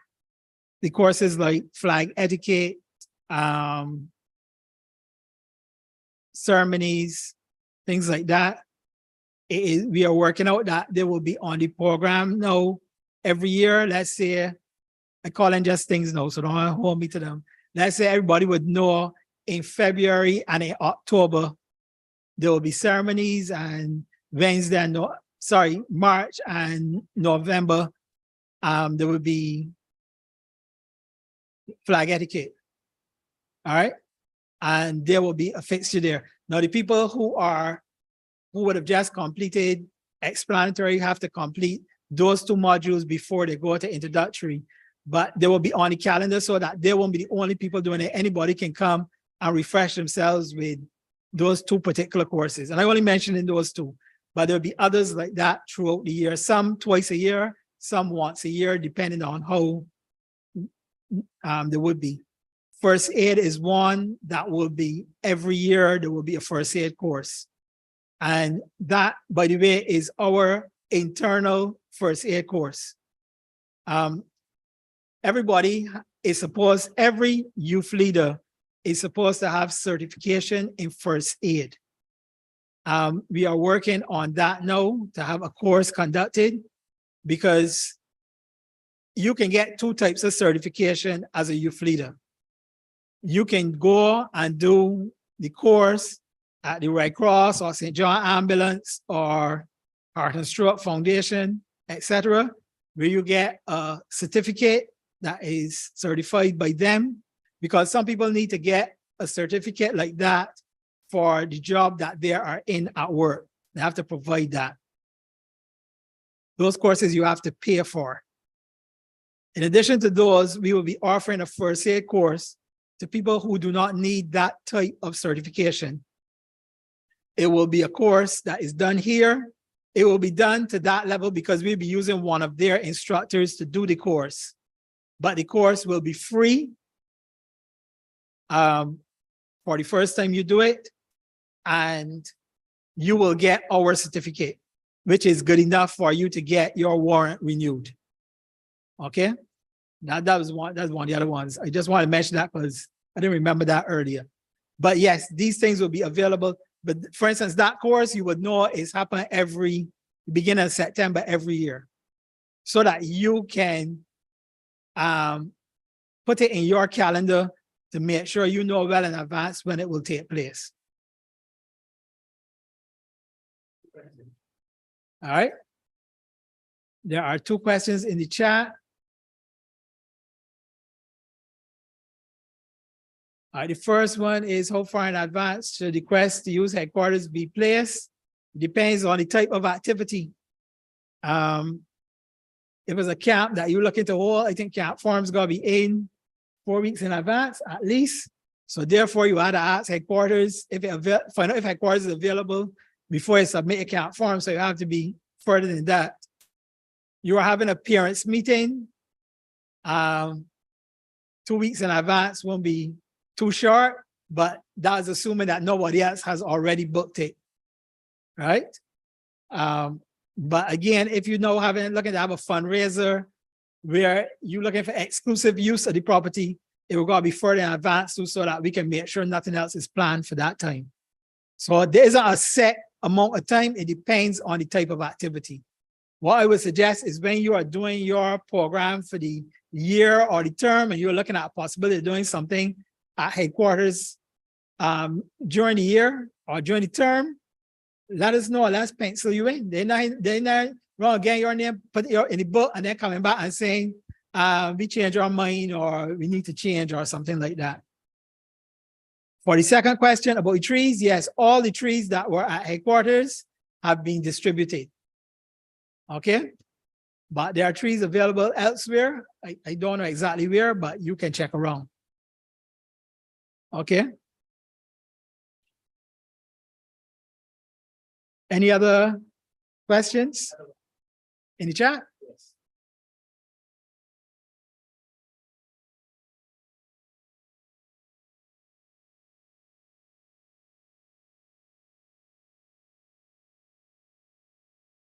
All right, with respect to the Bronze Arrow Award badge that the boy lost, leaders can buy arrows without certificates. So the easiest way for the boy's badge to replace after he lost it is for the leader to buy the badge and get reimbursed, give it to the boy and get reimbursed. That's the easiest way to do it. Okay. Actually, with award badges, he shouldn't got a certificate for that. All right. No, some people use the proficiency badge certificates. Yes. Yep. So that the parent can come and buy them. All right. Any other questions?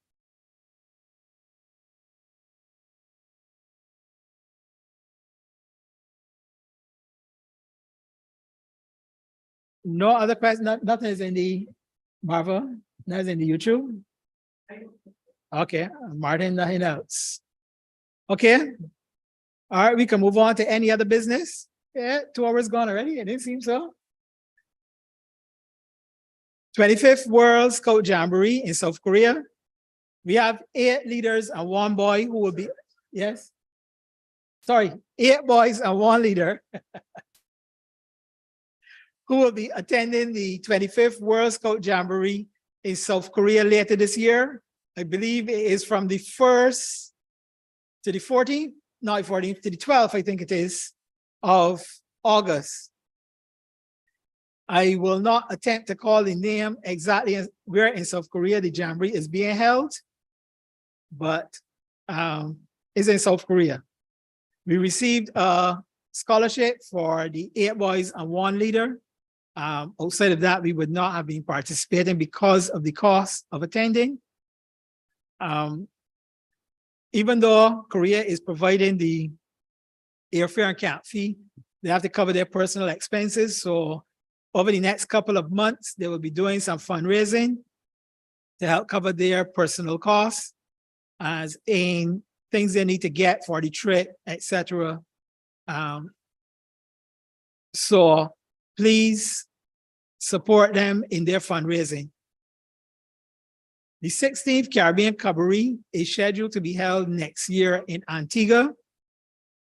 Last month in the Chief Commissioners group, a question was asked about Cabaret, and they had promised to get back by the end of the month. I have not seen anything. I know they are working to hold Cabaret. I do not know how far they have gotten with respect to COVID.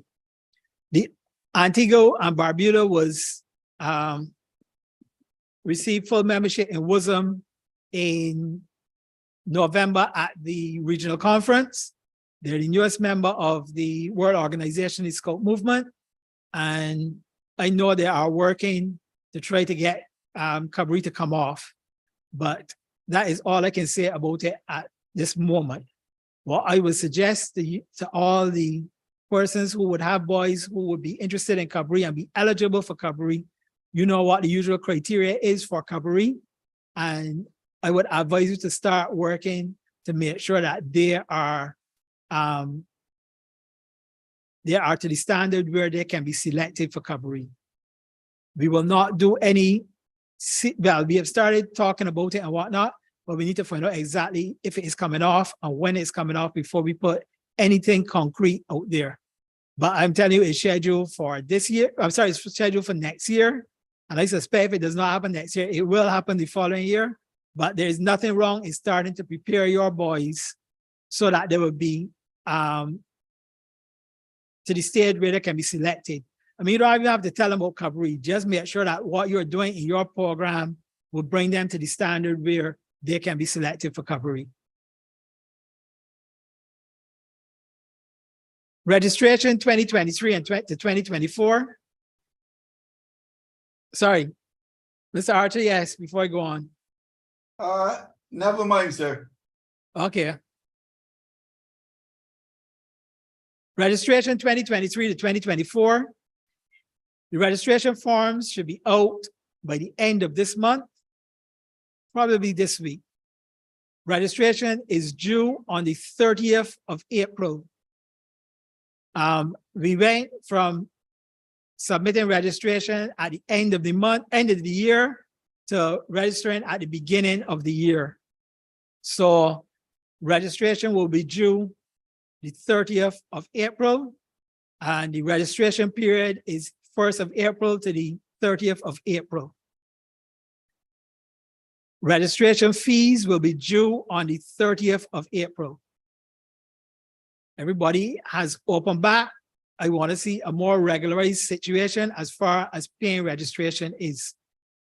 As usual, if a group is having a problems, they can talk to their district and we will see what we can do. But I am expecting the majority to have their registration paid by the end of next month. We know it's coming. Every year it is. Still $3 per boy, $10 per leader, $15. $15 for commissioners or 20? 20 for commissioners, sorry. 10 to 20? 10 for leaders and 20 for commissioners? Okay. Oh, sorry, 15 for leaders. My apologies. I was wondering how it dropped from 10 to 20. Sorry, yes. It was 10 and 15, and then it went to 15 and 20. Yes. I'm getting old, okay? I'm willing to admit that. So $3 per boy, 15 for leaders, 20 for commissioners, 10 for group council members, 15 for executive members. Okay? All right. With respect to this year's registration, let me just, all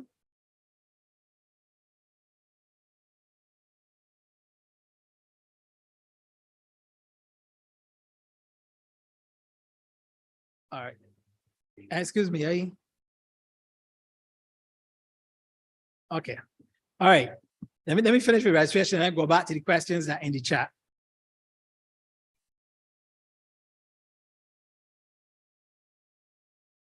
With respect to this year's registration, any boys that join now, before they take part in activities, they need to be registered. Let's understand that clearly. In March, I will not expect a boy that joins now to pay $3 in registration and then come next month and pay another $3. I don't think that is fair. We've never done that. We ain't doing it now. But he still has to be registered, even though he is not paying a fee. So therefore, all you got boys that join this month, that you plan to bring to the fun day on Saturday, you need to register them. Because if anything happens at the fun day and they are not registered, they are not members of the association. Okay? Everybody understand that clearly, I hope? I'm not saying that you have to pay for them this week, but you need to fill out the form for additional members and get it into your district as soon as possible. Now I'm talking about boys that just joined. For those of you who had boys from September that done invest in everything and ain't registered, and you attempt to register now, they have to pay the $3 because them ain't just joined, them joined 6 months ago, and they should have been registered 6 months ago. When I talk about people joining and not paying, being registered and not paying, I'm talking about people who now come and join. Beginning February, middle of February kind of thing. Not people that joined all last term and them get a letter, even if they ain't invest yet, and come to the shop and buy the uniform, then people owe registration. And let me warn all of you, if anything happened to them at a meeting, you are going to be in trouble because they are not members of the association. You can only be visitor for a short period of time. And I even saying what that short period is, because nobody even holding me to that. So let me let everybody understand that clearly, especially where the fund day is concerned. Okay? Anybody has any questions about that before I go to the questions in the chat, specifically about registration? Okay. Yes. Huh? All right. Before I go, all right, yeah, let me deal with that afterwards.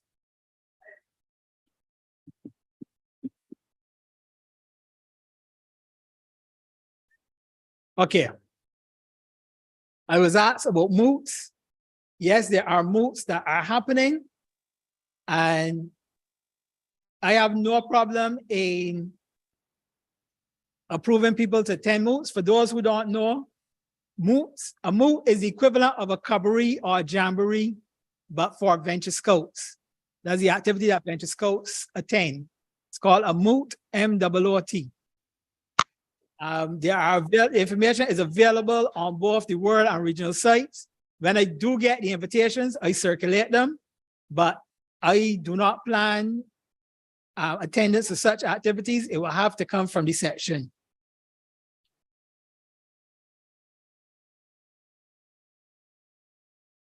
The second question that body asks, I've got to deal with that privately.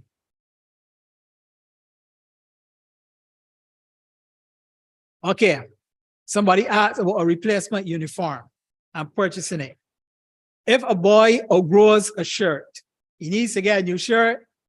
He has a uniform already. Yes, the parent can come and buy a shirt without a letter. Or he outgrow pants, or he outgrow his shirt and the pants. They can come and get it without a letter. But the minute they come in for a shirt, a pants, a belt, a cap, and the badges, no, they need a letter. Even if it's a replacement, because we know it's a replacement. Yes, we keep the forms, but if you know the amount of forms that we get, we can't go back easily and check to see for John Brown form from Harrison College. All right, so a new letter. You got the form, we got a generic form that all you gotta do is type in the boy name at the top and the name of the group and get the parent. So it's not that big a deal to give a parent a new letter. Okay? But if you're replacing one item, the boy lost a cap, yes, you can come and buy a cap. Nothing wrong with that. You need a letter. But anything you come in to get nearly everything or everything, letter. The question asked about the boys for Jamboree. Yes, the boys have already been selected. A request went out for the names of people who were interested in Jamboree because we had a deadline in November to meet. I think you had 2 weeks to decide and submit your name. Actually, I can say that we did not meet the deadline, but so did a lot of other countries, and they had to give an extension in December. Actually, for the end of November, we only had 3 boys and 1 leader. But by the time the deadline came in December, we were able to get it to 8 boys and 1 leader. But yes, they are selected. The list cannot change. Actually, from what I understand, if one of those boys drop out now, they're out. It's not that we could substitute somebody in their place. Okay? It's not a number that was registered from Barbados. It had to be, the boy had to be registered with ID number, not ID number, date of birth and passport number and all of that. The participation is specific to him.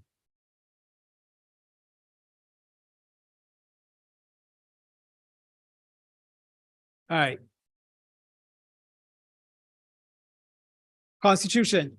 I mentioned before that we changed the constitution. I sent out a memo earlier this year, late last year, to the group scout leaders about the change. A memo will come out about it that would affect the groups. There are a couple of changes that have been made that will affect all of us. You need to get the new document and review it. It is available on the website, barbadoscouts.org/RES, or in the menu, click resources. The constitution is there. You can download it and read it. If you want a copy, it's available for sale in the scout shop. Can't tell you the price. I don't know it offhand. There are things that we have set in place, like a national safe from harm policy, criteria for it, a thing for youth engagement policy. We have set term limits, how members of the council are elected. But the change that will come about that will affect the groups directly is from this year, the groups will be represented at the annual general meeting. In fact, the groups will be represented on the National Scout Council, because the annual general meeting of the National Scout Council, which is the governing body of the association, each group is allowed the group scout leader or their representative, and then one adult for each registered section. So in other words, if your group just has a kapak, you're allowed two. Group scout leader or leader in charge, can be leader in charge as well if you don't have a registered group scout leader. And then one leader, one adult to represent the pack. You got Beaver Colony, Kapak, and Scout Troop. You're allowed 4 people. Group scout leader or leader in charge, and then a representative for each of those units. The adult representative does not have to be a leader. It can be a member of the group executive committee. It could be one of the adult ventures if your group has ventures. Any adult from the group can, any registered adult from the group can represent the group on the council. Okay? And where possible, you are encouraged to have at least one youth member. Youth in this case being anyone between the ages of 18 and 30.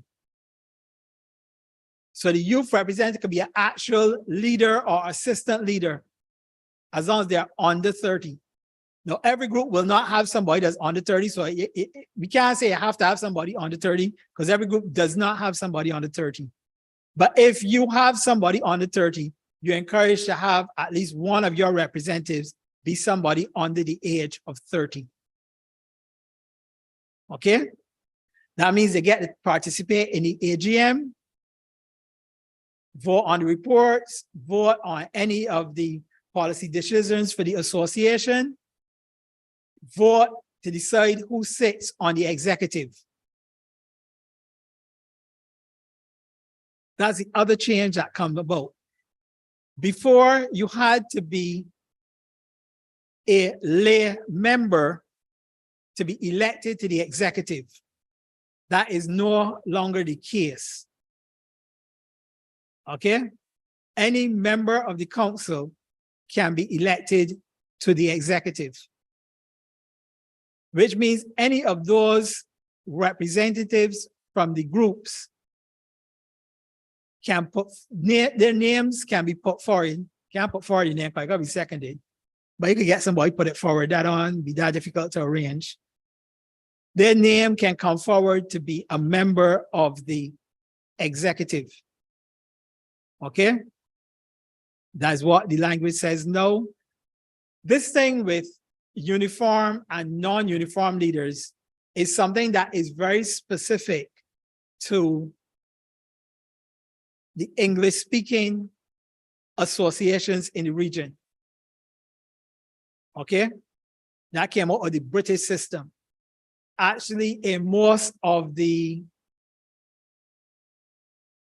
Latin associations, all of their executive are uniform members. They're not uniform in the sense that there were leaders or there are leaders. It's just that all members of the association, whether what we call member or associate member, wear uniform. As in committee members, executive committee members wear uniform. There are uniform positions as far as they're concerned. Okay? We are not changing it that everybody can be uniform because everybody does not want to be in uniform that can be an administrator at the executive level. All right? But we have changed it so that you can be elected to the executive. However, our rules clearly state when it comes to holding more than one position, you have to justify that you can adequately maintain both positions. So you might not be able to be a member of the executive and be the unit leader. But you may be able to be a member of the executive and be an assistant leader. If you see the difference in the roles that I'm talking about, depending on what you're going to be doing. Okay? So I just want everybody to be aware of that so that when the notice comes out in April, the first notice for the AGM comes out, that everybody will understand what is being said. Okay? And I've been asked to mention the changes to the uniform. There will be a number of changes being made to both the Beaver uniform and the Cub uniform. Okay? For one, the colored shirts will change for the Beavers. For the Cubs, it will be how they wear the sash and the placement of certain badges. Okay? When it has been confirmed, a notice will go out stating what the change is. For the Cubs, the change will take place immediately.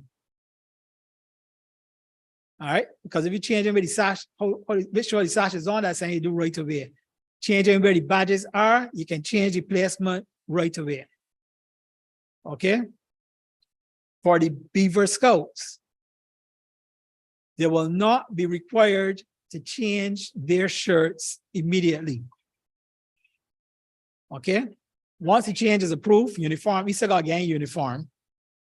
But then you will not be required to come and buy a new shirt. It will be a transition from the old uniform to the new one.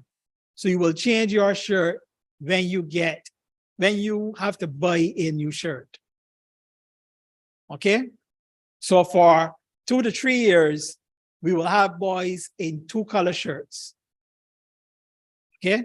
But we do not want to burden anybody because the people that just buy a yellow shirt.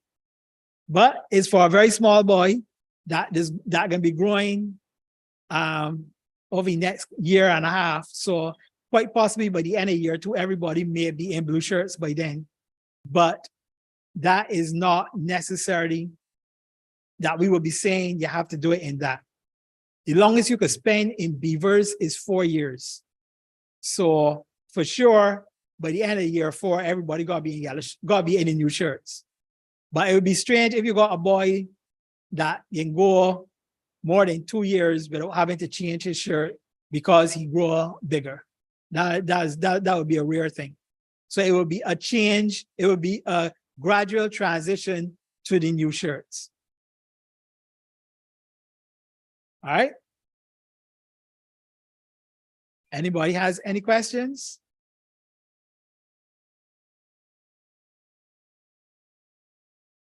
And for all the people who hear about the change and then buying the old uniform to the new one coming, well, it can just take longer because certainly we have brand new uniform to the old one gone. So if everybody waiting for the new one to come, it will be a much longer wait. Okay. Any questions?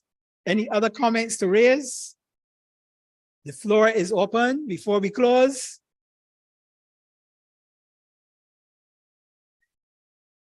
All right. Thank you all for taking the time to join the town hall. For those of you who know persons who were able to make it.